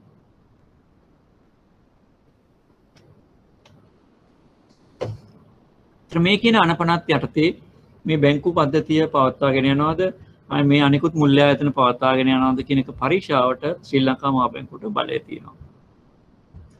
ඊට ව්‍යවස්ථාපිත විගණනය ශ්‍රී ලංකා මහා බැංකුවේ විශේෂයෙන්ම බැංකු අධීක්ෂණ බැංක් සුපර්විෂන් ඩිපාර්ට්මන්ට් එකෙන් බැංකු පද්ධතිය බැංකු සහ විශේෂ බැංකු සඳහා මේ කියන ව්‍යවස්ථාපිත විගණනය වාර්ෂිකව සිද්ධ කරනවා. ඒතකොට තෝරාගත් ශාඛාවන් කීපයක් ආවරණය කරගෙන මේ සමස්ත බැංකුවම ආවරණය වෙන විදිහට මේ දේවල් පරීක්ෂා කරනවා. අවදානම් මත පදනම් වූ පරීක්ෂණයකින් ඇති වෙන්න පුළුවන් අවදානමක් තියනවද කියන එක තමයි පරීක්ෂා කරන්නේ. බැංකුව මුහුණ දී ඇති අවදානම පිළිබඳ අවධානය යොමු කරයි. හරි. මොකද බැංකුව අවදානමකට ලක් වෙනවද නැද්ද කියන එක පරීක්ෂා කරන්නේ ගනුදෙනුකරුවන්ගේ ආරක්ෂාවට. බැංකුව අවදානමකට ලක් වුණොත් එහෙම ගනුදෙනුකරුවෝ තමයි අවදානමකට ලක් වෙන්නේ. ඒ නිසා මේක පරීක්ෂා කරනවා. අවදානම අවම කිරීමට කළමනාකරණයට ගෙන ඇති ක්‍රියාමාර්ග පිළිබඳව පරීක්ෂා කරනවා. ඒ සඳහා යොදවා ඇති සම්පත් ප්‍රමාණය, අනුකූලතා බිඳ වැටීම්. දැන් අනුකූලතා නිලධාරියට විවිධ වාර්තා කිරීම කරන්න වෙනවා. ඒතකොට මේ අනුකූලතා බිඳ වැටීම් සිද්ධ වෙලා තියෙනවද කියන එක පරීක්ෂා කරනවා. මුල්‍ය තත්ත්වයේ අඩුපාඩු. දැන් ෆයිනෑන්ෂල් ස්ටේට්මන්ට්ස් පරීක්ෂා කරලා බලනවා යම් යම් දේවල් වල. ඒතකොට අනිත් පැත්තෙන් එකම තැන හිර වෙලා තියෙන විශාල මුදල් ප්‍රමාණයන් තියෙනවා නම් මේ සීස් වෙලා ඒවා පරීක්ෂා කරනවා. ඒ වගේ අඩුපාඩු දුර්වලතා හොරකම් කරන්න පුළුවන් තැන් වංචා කරන්න පුළුවන් තැන් ඒ වගේ පිළිබඳ අවධානය යොමු කරනවා. අනිත් පැත්තෙන් KYC guidelines KYC guidelines අනුව ඒ අදාළ මැන්ඩේට් පත්‍ර අත්සන්කාඩ් පත්‍ර ඒවා හිටම් පරීක්ෂා කරනවා මේ ස්ටැටියුටරි ඔඩිට් එක යටතේ. ඊළඟට good governance යහපත් පරිපාලනයක් සඳහා good governance rules regulations බිඳ වැටෙනවද කියන එක පරීක්ෂා කරනවා. ඒ වගේම බැංකුව විසින් අභ්‍යන්තරව භාවිතා කරන චක්‍රලේඛ මඟ පෙන්වීම මේවා උල්ලංඝන වෙලා තියෙනවද මේවා හරියට අනුගමනය කරනවද කියන එකත් මෙතනදී පරීක්ෂා කරනවා.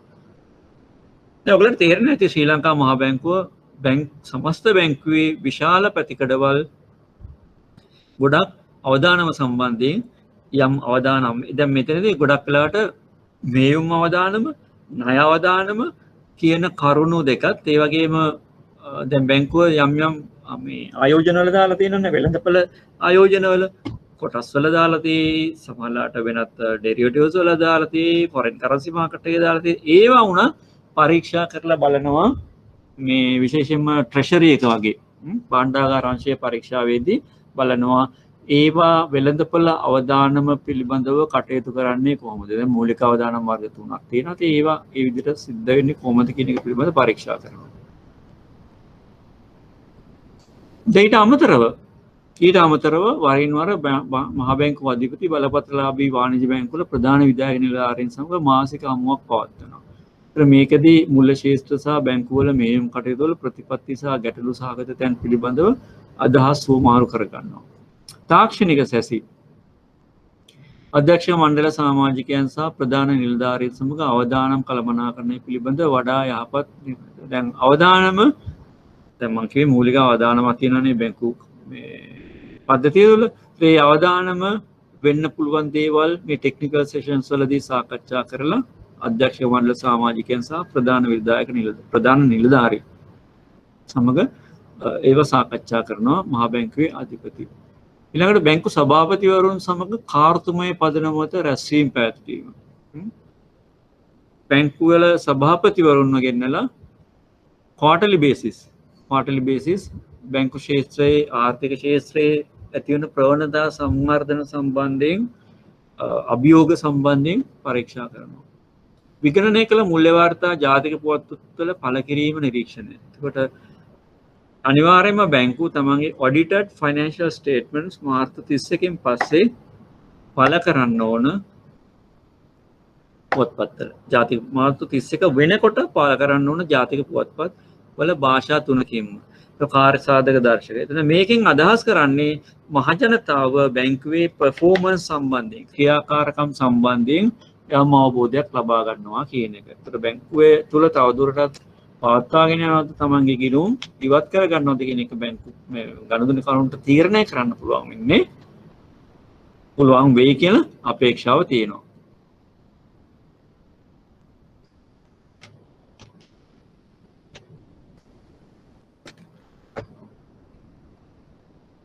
මහජනතාව දැනුම්වත් කිරීම public awareness programs හරි මේක එක පැත්තකින් කියනවා financial literacy මුල්‍ය සාක්ෂරතාවය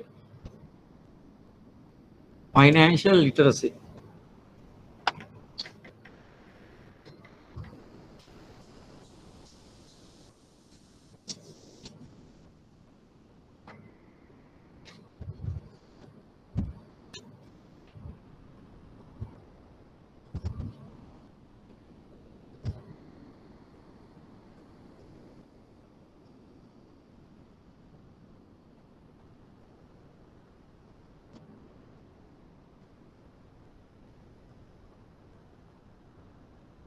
ගනුදෙනු පුරවැසියන්ගේ මුල්‍ය සාක්ෂරතාවය ඊළ නැංවීම ශ්‍රී ලංකා මහා බැංකුවේ වගකීම.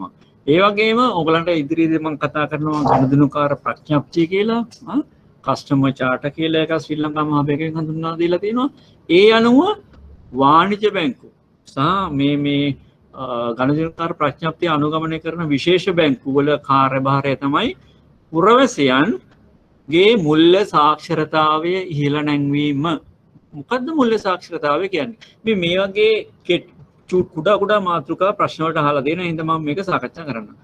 මුල්‍ය සාක්ෂරතාවය කියන්නේ ඕනෑම පුරවැසියෙක්ට අවදානමකට ලක්වීමකින් තොරව තමන්ගේ මුල්‍ය කටයුතු යහපත්ව පවත්වා ගැනීමට ඇති දැනුම. හරි?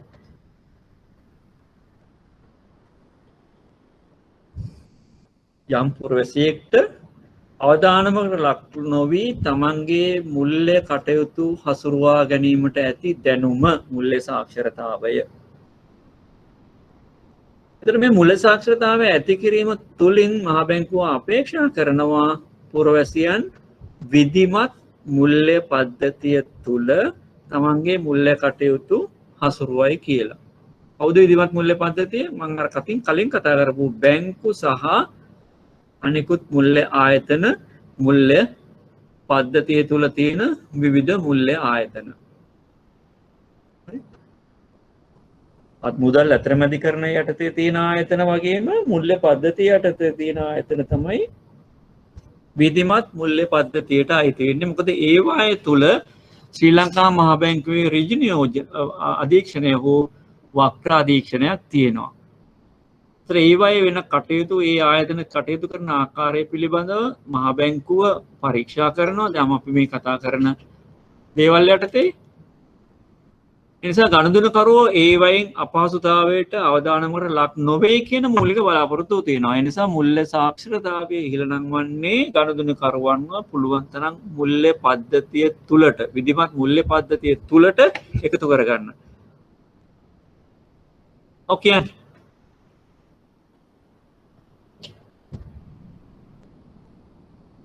ප්‍රශ්නයක් එවද කවුරු හරි? ඒතර එහෙම එකතු කර ගැනීමට අපි කියනවා මුල්‍ය අන්තර්ග්‍රහණය කියලා.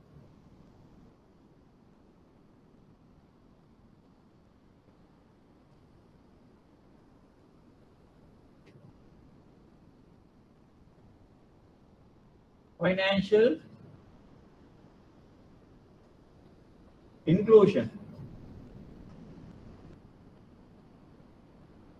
Financial inclusion. මුල්‍ය අන්තර්ග්‍රහණය. ගනුදෙනුකරුවන් තුළ මුල්‍ය සාක්ෂරතාවය වැඩි කරලා ඒගොල්ලන්ව විධිමත් මුල්‍ය පද්ධතිය තුළට එකතු කර ගැනීම මුල්‍ය අන්තර්ග්‍රහණය. මේකත් කුඩා ප්‍රශ්නයක් විදිහට අහනවා. මේ මුල්‍ය අන්තර්ග්‍රහණය කියන්නේ විධිමත් මුල්‍ය පද්ධතිය තුළට රටක පුරවැසියන් ඇතුළත් කර ගැනීමේ ක්‍රියාවලිය. ඒතර විධිමත් මුල්‍ය පද්ධතියට ඇතුළත් වෙලා ගනුදෙනු කරනවා නම් ඔවුන් අවදානමට ලක්වීමට ඇති සම්භාවිතාව ඉතාම අඩුයි. ඇත්තෙම නැති ගන්නට තමයි විශ්වාස කරන්නේ. අවිධිමත් මුල්‍ය පද්ධතිය තුළ ඔය පොලියට දෙන අය, උකස් ගන්න අය, පිරමිඩ ක්‍රම ඒ වගේ අයත් එක්කලා ගනුදෙනු කරලා තම තමන්ගේ ආර්ථික තත්ත්වය මුල්‍ය තත්ත්වය අයහපත් තත්ත්වයට පත් කරගන්න එක වළක්වන්න තමයි මේක රජයක වගකීම. රජය වෙනුවෙන් ශ්‍රී ලංකා මහා බැංකුව කරනවා. ඒ වගේම තමයි අනිකුත් මුල්‍ය ආයතන වලටත් මේ වගකීම පවරලා තියෙනවා.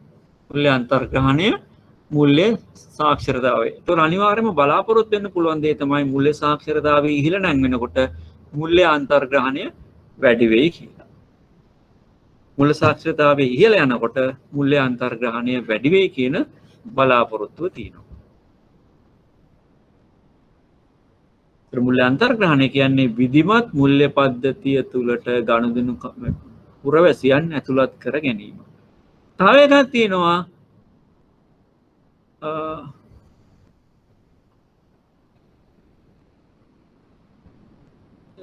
Technical financial literacy. තාක්ෂණික මුල්‍ය සාක්ෂරතාවය.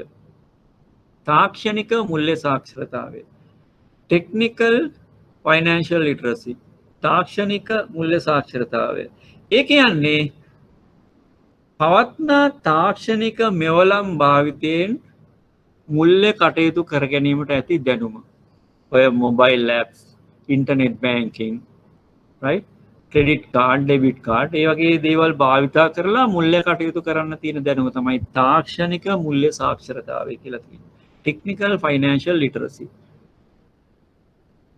ඒක සාමාන්‍ය ෆයිනෑන්ෂල් ලිටරසි ලබාගත්තු පුද්ගලයා ඊළඟ ස්ටෙප් එක විදියට තාක්ෂණය භාවිතාවෙන් තමන්ගේ මුල්‍ය කටයුතු හසුරුවා ගන්න දැනුම ඇති කිරීම බැංකුවල වගකීම. ඒකට හේතුව මොකක්ද? තාක්ෂණික මුල්‍ය සාක්ෂරතාවය වැඩි දියුණු කිරීමේ වාසි මොනවාද? ඕගොල්ලන්ට අපිට නම් අවාසි ඒක. නමුත් වාසි මොනවාද? කියන්න බලන්න. ඔගොල්ලන්ගේ දැන් ගනුදෙනුකරුවෝ ඉන්නවනේ. ඒ ගනුදෙනුකරුවෝ තාක්ෂණික මෙවලම් භාවිතා කිරීමෙන් මුල්‍ය ගනුදෙනු ඇති කරගත්තාම මුල්‍ය ගනුදෙනු කරාම තියෙන වාසි මොනවාද?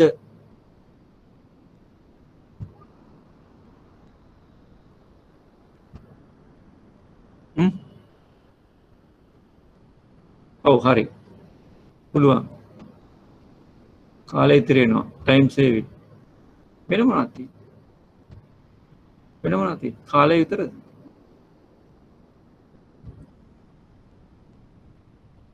ඔව් බැංකුවේ අනවශ්‍ය තදබය නැති වෙනවා.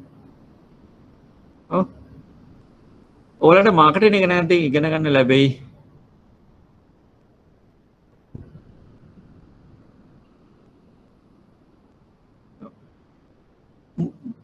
මේ එක ට්‍රාන්සැක්ෂන් එකකට යන කොස්ට් එක ඔන්ලයින් බැංකින් වලින් යන කොස්ට් එක ඉතාම අඩුයි සාපේක්ෂව සංසන්දනය කරාම බ්‍රාන්ච් බැංකින් වලින් කරන කොස්ට් එකට වඩා. එහෙනම් අනිවාර්යයෙන්ම මූලිකම දේ තමයි බැංකුවේ ගනුදෙනු කරුට පිරිවැය අඩු වෙනවා. ගනුදෙනු කරුට පිරිවැය අඩු වෙනවා. ගනුදෙනු කරුට කරන්නේ බැංකුවටත් පිරිවැය අඩු වෙනවා. දැන් ගනුදෙනු කරුට පිරිවැය අඩු වෙන්නේ යාගේ කාලය, ඊළඟට ට්‍රාන්ස්පෝර්ට් කොස්ට් එක, ඒ සියලු දේවල්, ඊළඟට උපෝචනයේ ලොස් එක, ඔය දේවල් ඔක්කොම නැති වෙනවා. ඒකෙන් ගනුදෙනු කරුට පිරිවැය ඉතුරු වෙනවා. බැංකුව පැත්තෙන් බැංකුවට වාසි අර ටෙලර් කෙනෙක් දාන්න ඕනේ නැහැ, මැෂින් දාන්න ඕනේ නැහැ, ඒ වගේ දේවල්. ඒවට දාන්න යන පිරිවැය අඩු වෙනවා. බැංකුවේ තදබදය අඩු වෙනවා. ඒ වගේම අර කිව්වාගේ ඕනෑම වෙලාවක ඇක්සස් තියෙනවා ඉලෙක්ට්‍රොනික ට්‍රාන්සැක්ෂන්ස් වලට. 24 වැඩි කිරීම 7. ඒතර බැංකුවක් ඇරලා තිබීමේ අවශ්‍යතාවයක් නැහැ. නේ? ඔන්ලයින් රියල් ටයිම් වගේ තමයි. ඔන්ලයින් රියල් ටයිම් වගේ තමයි. අවාසි තමයි තාක්ෂණික දෝෂ, ඒ වගේම හැකර්ස්ලා නේ, වංචාවන්, සයිබර් ඇටැක්ස්, ඒ වගේ දේවල් සිද්ධ වෙන්න පුළුවන්. ඊළඟට දැනුම, දැන් සමහර අයට දැනුම ඒමෙල් සමහර අයට දැනුම අඩුයි. ඒතර දැනුම අඩුකම ගැටලුවක් වෙන්න පුළුවන් මේවා භාවිතා කරන්න.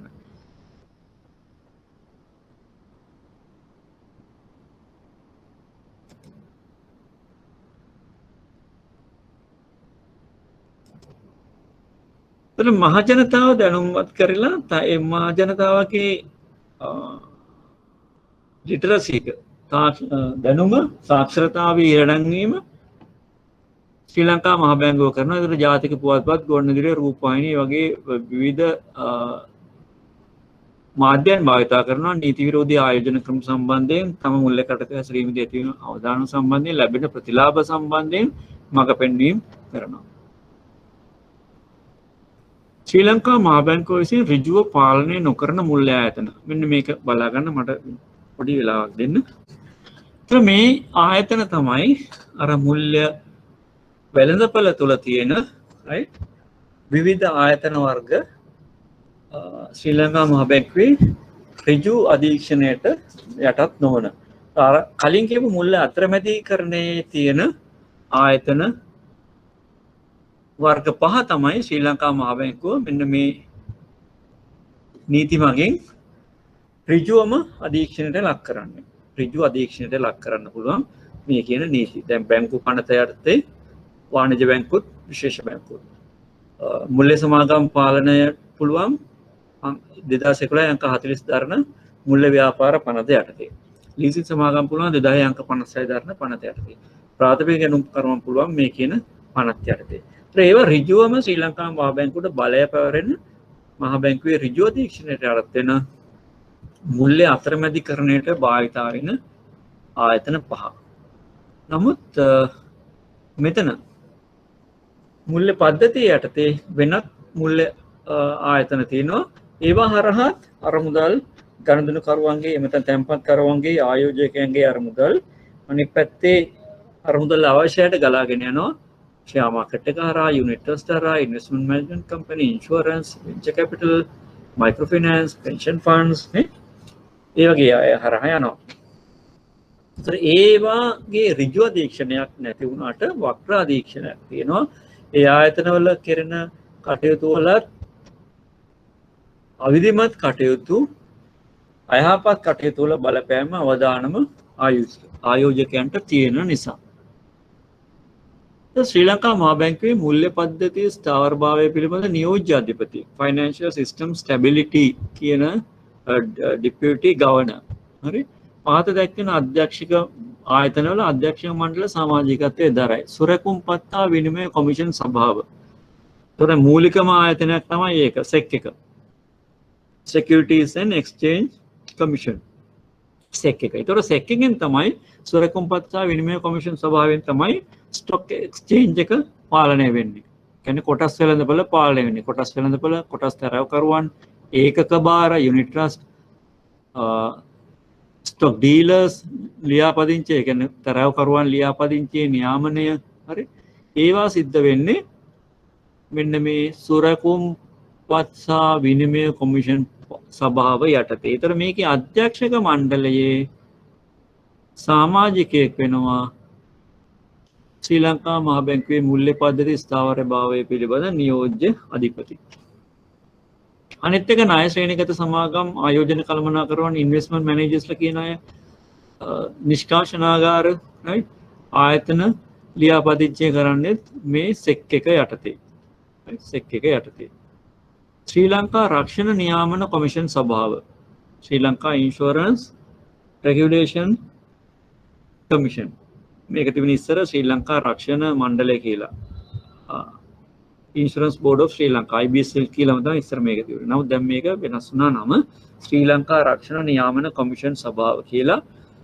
මේකෙන් සියලු රක්ෂණ සමාගම් ලියාපදිංචි වෙන්න ඕන මේ නියාමන කොමිෂන් සභාව යටතේ. එතකොට ඒකේ අධ්‍යක්ෂක මණ්ඩලයේ ඉන්නවා නම් මේ නියෝජ්‍ය අධිපතිතුමා, එයා වක්‍රව අධීක්ෂණය වෙනවා රක්ෂණ සමාගම් වල කාර්යභාරය. හරි? රක්ෂණ සමාගම් වල කාර්යභාරය. විශාල ප්‍රදේශයක් මුල්‍ය පද්ධතියේ වක්‍ර අධීක්ෂණයට ලක් වෙනවා ශ්‍රී ලංකා මහ බැංකුවේ මේ නියෝජ්‍ය අධිපතිතුමාට.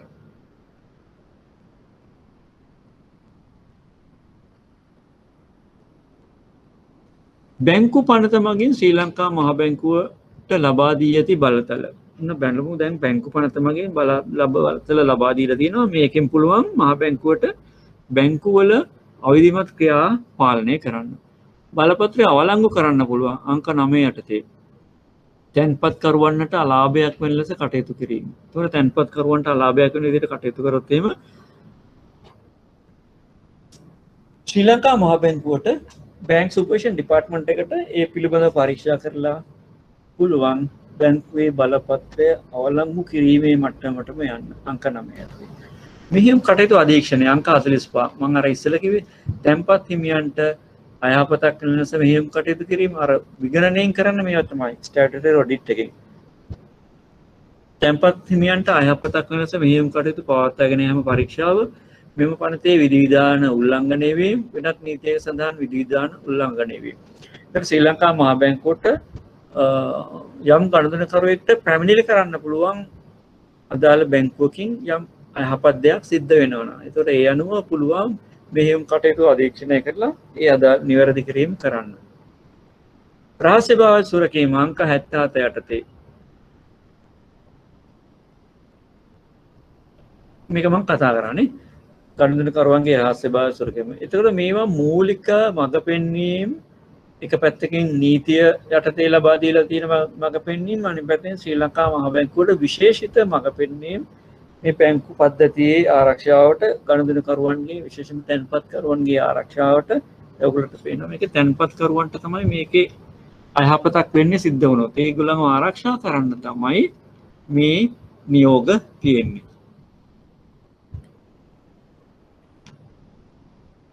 රහස්‍ය භාවයේ තියෙන්නේ තැන්පත්කරුවන්ගේ, ගිණුම් හිමියන්ගේ තොරතුරු පිටට යෑම වැළැක්වීමට.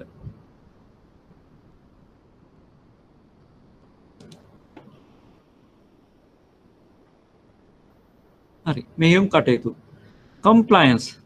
ඒතර කම්ප්ලයන්ස් රික්වයර්මන්ට් නැත්නම්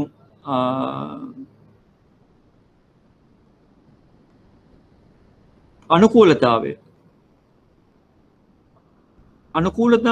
ක්‍රම දෙකකට සිද්ධ වෙනවා. එකක් තමයි නීතිමය රාමුවට එකඟ වෙලා, අනිත් පැත්තෙන් මේ මොනවාද අදාළ අනිවාර්ය වාර්තා කිරීම ඒ ආකාරයට සිද්ධ වෙනවා. අපි බලමු මේක යටතේ ඇති අනුකූලතා සම්බන්ධයෙන්.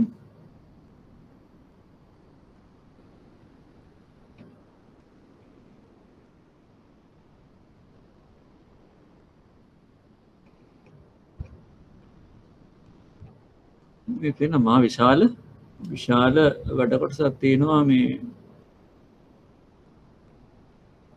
මෙතන අනුකූලතා නිලධාරීගේ මේ මෙතන තියෙනනේ නව තාක්ෂණ හඳුන්වා දීමේ යටතේ අන්තර්ජාල බැංකු කර නිර්නාමිකත්වයේ ඉලසලසන්නා වූ නව වර්ධනයෙන් තාක්ෂණිකයෙන් පැන්නගියගේ මුදල් විශුද්ධීකරණය වගේ ගොඩක් දේවල් තියෙනවා. රයිට් මෙතන නෑ අනුකූලතාව නිලධාරීගේ වගකීම. ඒතකොට අනුකූලතාවය පවත්වාගෙන යනවා කියන්නේ මූලිකවම අදාළ නීති රීති වලට එකඟව කටයුතු කරනවාද කියන එක විශේෂයෙන්ම KYC යටතේ වරින් වර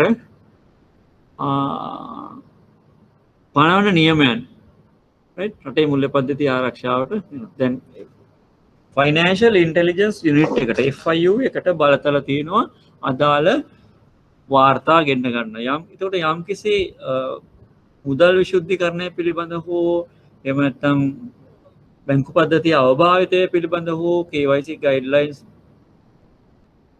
බිඳ වැටීම සම්බන්ධයෙන් හෝ පරීක්ෂා කර ඒ අදාළ නිවැරදි කිරීම කරන්න දඩ පනවන්න මහා බැංකුවට නීතිමය අයිතියක් තියෙනවා. එතකොට වරින් වර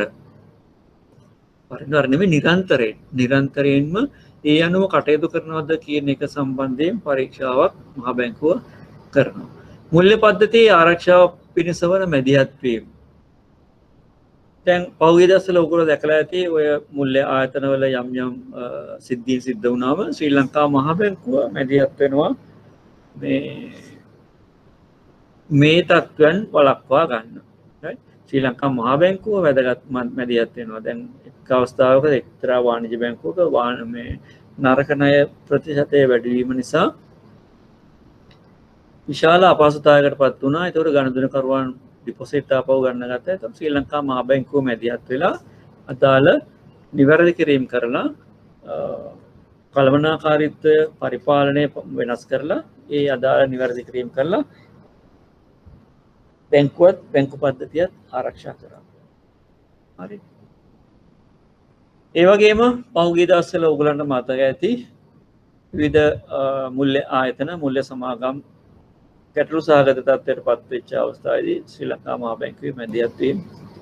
ඒක කරන ක්‍රමවේදයන් දෙකක් තියෙනවා. මුල්‍ය පද්ධතිය දැන් වරින් වර ශ්‍රී ලංකා මහා බැංකුව ඔය මහ ජනතාව දැනුම්වත් කරනවා පිරමිඩ ක්‍රම සම්බන්ධයෙන් ඒ වගේම ලියාපදිංචි බැංකු සම්බන්ධයෙන් දැන්වීම් දානවානේ. ඒතකොට ඒවා මුල්‍ය පද්ධතියේ ආරක්ෂාවට කරන මැදිහත් වීම. ඊට අමතරව තව ක්‍රමවේදයක් තියෙනවා තැන්පතු ආරක්ෂණ තැන්පතු රක්ෂණ ක්‍රමවේදය ඩිපොසිට් ඉන්ෂුරන්ස් ස්කීම්.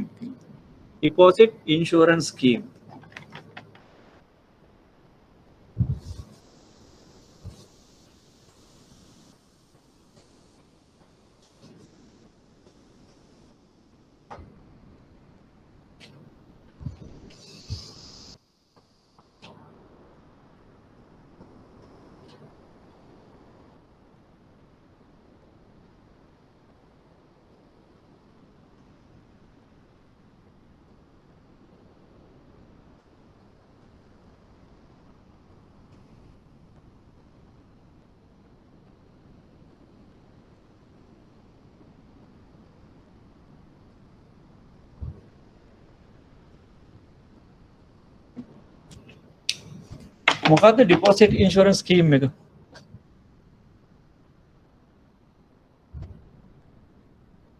මොකක්ද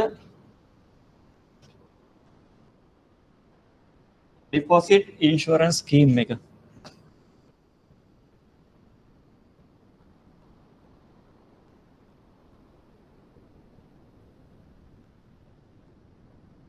දන්නවද?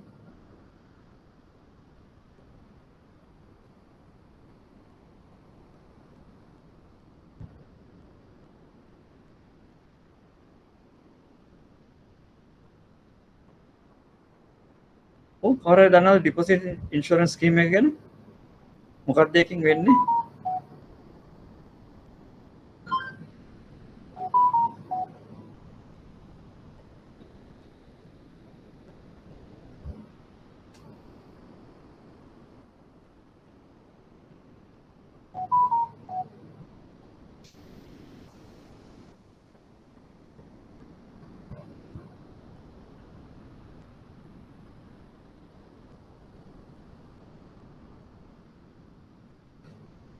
ශ්‍රී ලංකා මහා බැංකුව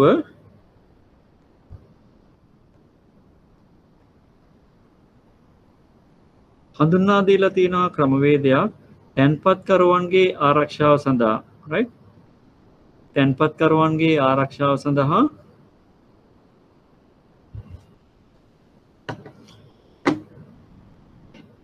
තැන්පතු රක්ෂණ ක්‍රමවේදයක්.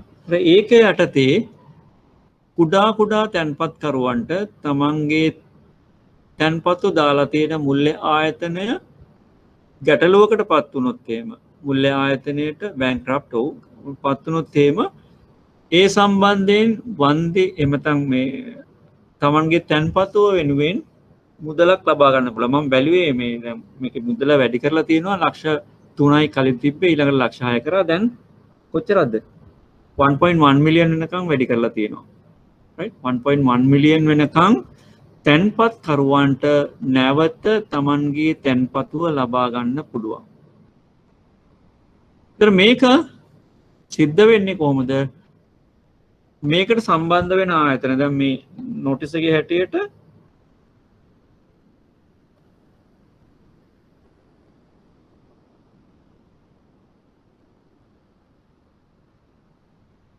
මේ නොටිස් එකේ හැටියට සහ මේ ක්‍රමවේදයේ හැටියට මේකට සම්බන්ධ වෙන ආයතන තමන්ගේ තැන්පතු වලින් 0.01 ඉඳන් 0.1 දක්වා ප්‍රමාණයක් වාරිකයක් විදියට මේ අරමුදලට යවන්න ඕන. right වාරිකයක් විදියට මේ අරමුදලට යවන්න ඕන.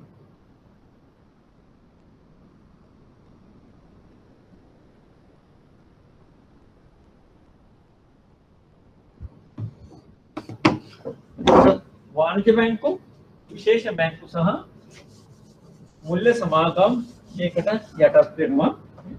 वाणिज्य बैंकों विशेष बैंकों सह मूल्य समागम මේකට යටත් වෙනවා.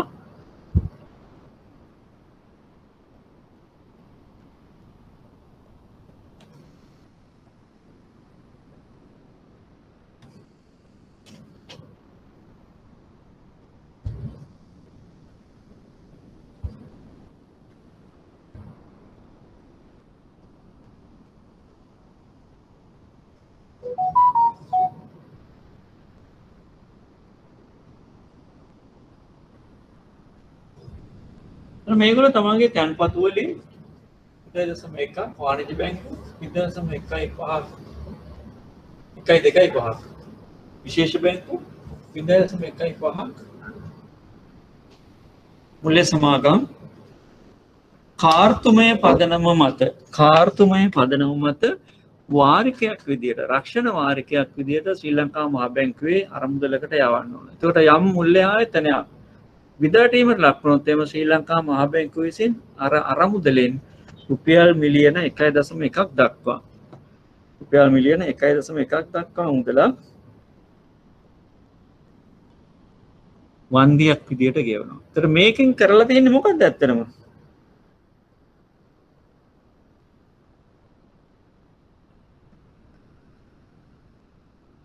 මොකද්ද මේකෙන් කරලා තියෙන්නේ? කුඩා තැන්පතු කරුවන් ආරක්ෂා කිරීම සඳහා අරන් තියෙන පියවරක්. කුඩා තැන්පත් කරුවන් ආරක්ෂා කිරීම. ඒතර කුඩා තැන්පත් කරුවන් පොලි අනුපාතිකය ඉහළ පොලි අනුපාතිකයක් අපේක්ෂාවෙන්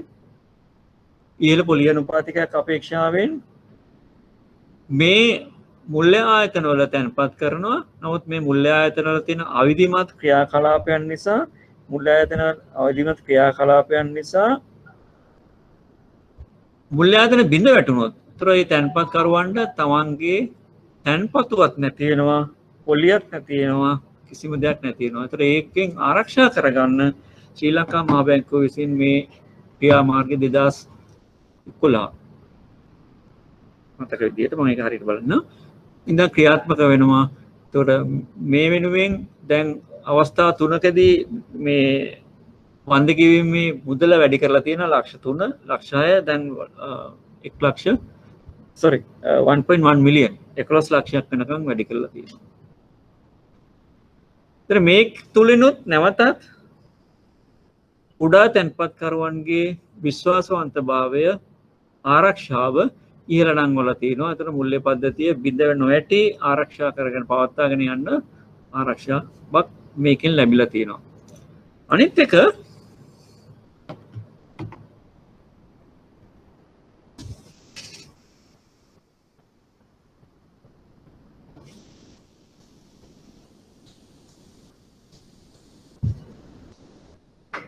credit guarantee scheme. Credit guarantee scheme.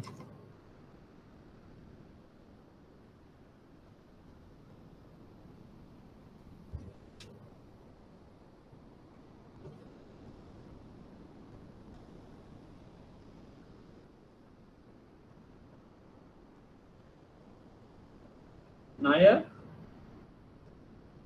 අප කරන ක්‍රමවේදය.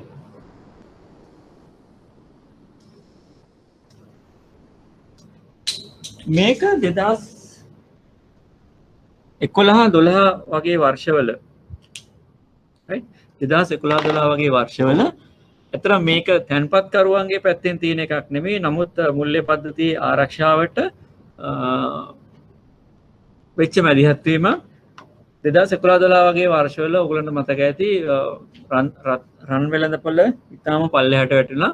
එතකොට ලංකාවේ තියෙන ප්‍රධානතම බැංකුවල තියෙන ප්‍රධානතම ණය නිමෑමක් තමයි උකස් රන් භාණ්ඩ උකස් කියන එක. ඒ කාලේ මතක ඇති රන් භාණ්ඩ පෞමුක වටිනාකම කියන්නේ බැංකුවක් විසින් දෙන වටිනාකම 45000 50000 අතර වගේ තිබුණා. ඊළඟට මේ ගැටලුව නිසා ලෝක වෙළඳපොලේ රන් මිල පහළ වැටීම නිසා ඒක වැටුණා රුපියල් 25000කට හෝ ඊට වඩා අඩු ගණනකට වැටුණා. එතකොට බැංකුව වලින් බේරන්න ආවහම 45000ක් අය කරනවා කලින් ණය මුදල. නමුත් නැවත ලබා ගන්න පුළුවන් වෙන්නේ 25000යි. දැන් ගොඩක් වෙලාවට ලංකාවේ මේ උකස් ණය සිදු කරන කුඩා ගෘහ ඒකක කුඩා ව්‍යාපාර ඒ වගේලගේ පුරුද්ද තමයි නැවත මේ ප්‍රමාණය වැඩි කරලා අලුත් කරගන්න එක. හරි පොලිය ගෙවලා තව අතර කීයක් හරි අරන් යන එක තමයි ඒගොල්ලන්ගේ සාමාන්‍ය පුරුද්ද. ගොඩක් වෙලාවට පරිභෝජන කටයුතු තමයි පාවිච්චි කරන්නේ. ඉතින් මේ අවස්ථාවේදී කඩදිනකරුවෝ මේ රන් භාණ්ඩ බේරා ගන්න එක කරේ නැහැ. ඒතකොට බැංකුව ඇතුලේ විශාල රන් භාණ්ඩ ප්‍රමාණයක් ඉතුරු වෙලා බැංකුවලට ආර්ථිකමය අවාසිදායක තත්ත්වයක් ආවා. right බැංකුවලට මේවා වෙන්දේසි කරලා විකුණන තත්ත්වයක් ආවා. එතකොට ඒගොල්ලන්ට පොලි මුදලවත් ආවරණය කරගන්න බැරි වුණා. ඊළඟට මේක ඉවර වෙලා පටන් ගන්නකොට බැංකුව ඊටාම අඩු මුදලක් තමයි වෙළඳපොළ වටිනාකමෙන් රන් භාණ්ඩ සඳහා ලබා දුන්නේ. දැන් රන් භාණ්ඩ වල සාමාන්‍යයෙන් ඒ වෙනකොට වෙළඳපොළ වටිනාකමින් 80ක් 90ක් හොඳම ගනුදෙනුකරුවන්ට 95ක් ඒ වගේ මට්ටමකට ගියා. දැන් වෙළඳපොළ වටිනාකම බැස්ස නිසා බැංකු 60 50 වගේ මට්ටමේ තමයි රන් භාණ්ඩ ණය උකස් ණය ලබා දුන්නේ. ඒතර මේක ඇත්තටම පුරුදු වෙලා තිබිච්ච විදිහට ගනුදෙනුකරුවන්ගේ ප්‍රැක්ටිස් එක තුළ ඒගොල්ලන්ට ඒක කරගෙන යන්න පුළුවන් කමක් ලැබුණේ නැහැ. ඒ නිසා ශ්‍රී ලංකා මහා බැංකුව මේකට මැදිහත් වෙලා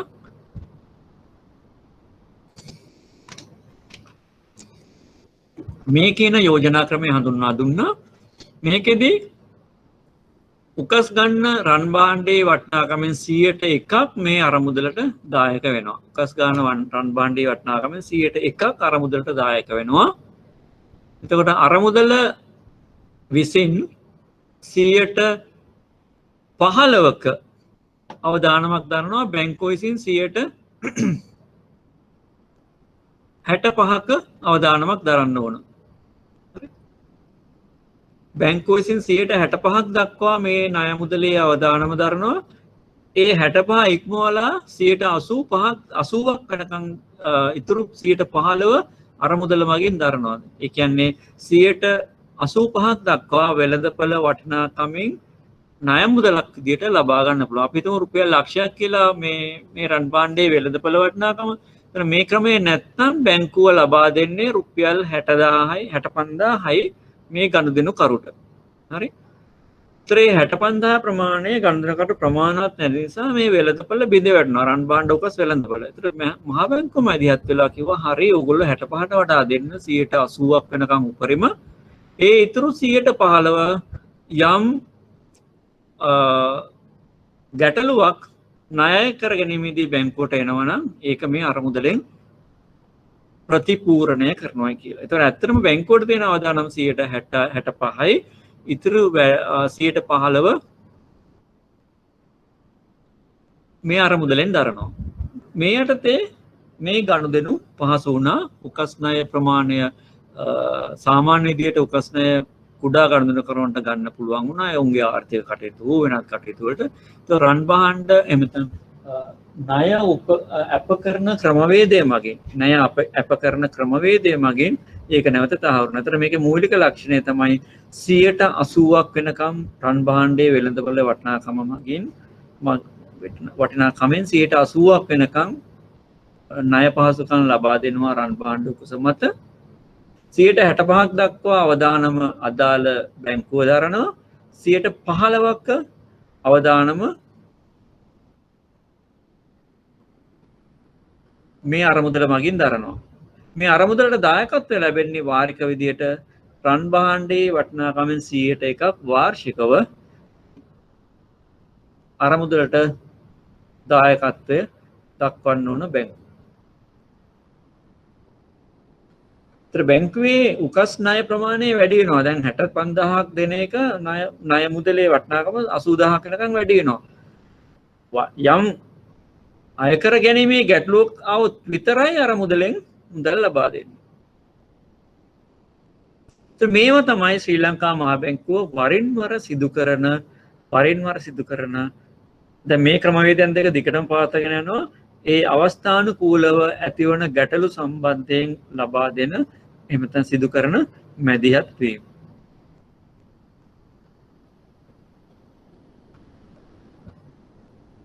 ද්‍රවශීලතාවය ආරක්ෂා කිරීම.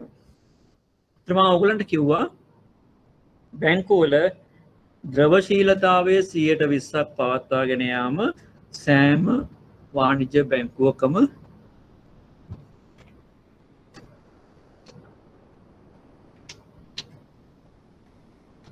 වගකීමක් වෙනවා.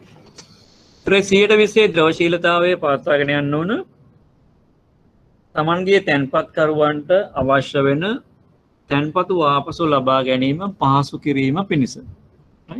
එහෙම 120ක් තිබුණ නැත්නම් අපේක්ෂා කරනවා 120ක්වත් තියෙන්න ඕන කියලා. ඒතර ඒ තුලදී තැන්පත්කරුවන්ගේ තැන්පතු ආපසු ගැනීමේ ඉල්ලීම් වලට ගැටලුවක් නැතුව උත්තර දෙන්න පුළුවන්. ඒ කියන්නේ නැවත තැන්පත් ලබා ගන්න දෙන්න පුළුවන්. මොකද බැරි වෙලාවත් තැන්පත්කරුවෙක් තැන්පතු ආපසු ලබා ගන්න ඇවිල්ලා බැංකුව තුළ මුදල් නැහැ කියලා ද්‍රවශීලතාවය නැහැ කියලා යම් පණිවිඩයක් එළියට ගියොත් එහෙම ඒ බැංකුවත් සමස්ත බැංකු පද්ධතියත් බිඳයට යනවා. මම ඔයාලට නැවත කියලා තියෙනවා ඒකනේ.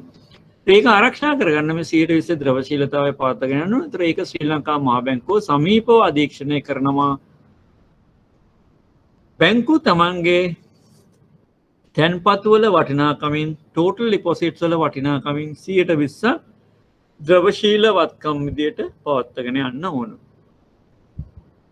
ද්‍රවශීල වත්කම් විදියට පවත්වාගෙන යන්න ඕන. එහෙම ද්‍රවශීලතාවය බිඳ වැටීමක් සිද්ධ වුණොත් එහෙම මම අර කලින් හෑන්ඩ් අවුට් එකේ කතා කරා වගේ බැංකු වලට පුළුවන් අන්තර් බැංකු ඒක්ෂණ වෙළඳපොළෙන් right interbank call deposit call money market අන්තර් බැංකු ඒක්ෂණ වෙළඳපොළෙන් call money market එකෙන් ඒ කියන්නේ සමහර බැංකු වල අතිරික්ත මුදල් තියෙනවා නම් ඒගොල්ලන්ට පුළුවන් මේ call money market එකේදී ද්‍රවශීලතාවය ඌන බැංකු වලට දෛනික පදනම මත ණය ලබා දෙන්න.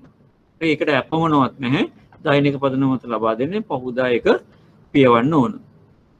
එහෙම ආරක්ෂා කර ගන්න ඕන. එහෙම බැරි වුණාම ශ්‍රී ලංකා මහා බැංකුවේ නිත්‍ය ණය ක්‍රමය යටතේ ණය ගන්න පුළුවන්. එහෙම නැත්නම් අදාළ වාණිජ බැංකුවට පුළුවන් තමන්ගේ treasury bills or treasury bonds හරි ද්‍රවශීල නොවන ඒවා treasury bills නෙමෙයි treasury bonds ගොඩක් වෙලාවට ද්‍රවශීල නොවන ඒවා ඩිස්කවුන්ට් කරලා ද්‍රවශීලතාවය ආරක්ෂා කරගන්න පුළුවන්. රිපෝ විදියට ගන්න පුළුවන්. ඒක ගොඩක් ක්‍රමවේදයන් තියෙනවා ශ්‍රී ලංකා වාණිජ බැංකුවට තමන්ගේ ද්‍රවශීලතාවය 120 මට්ටමේ පවත්වාගෙන යන්න කරන්න පුළුවන් ක්‍රමවේදයන් විදියට. එහෙම නැති වෙන අවස්ථාවක ශ්‍රී ලංකා මහා බැංකුව දඩ මුදල් පනවනවා අදාළ බැංකු වලට. දඩ මුදල් පැනවීම කියන්නේ ද්‍රවශීලතාවය පවත්වාගෙන යන්නේ නැහැ. එහෙමනම් ඒක අනිත් පැත්තෙන් තැන්පත් කරුවන්ගේ ආරක්ෂාව පිළිබඳ ගැටලුවක් වෙනවා. මේ දේවල් සියල්ල ශ්‍රී ලංකා මහා බැංකුව විසින් පවත්වාගෙන යන්නේ ගනුදෙනුකරුවන්ගේ ආරක්ෂාව පිණිස. හරි. දැන් ඔයගලන්ට මම දුන්නා මේ පැවරුමක් මෙන්න මේකට අවශ්‍ය තොරතුරු ටික හොයලා අපි ලබන සතියේ සාකච්ඡා කරමු. මොකද දැන් මේක දුන්නේ මම ගිය බදාදා නේ. බ්‍රහස්පතින්දා නෑ බදාදා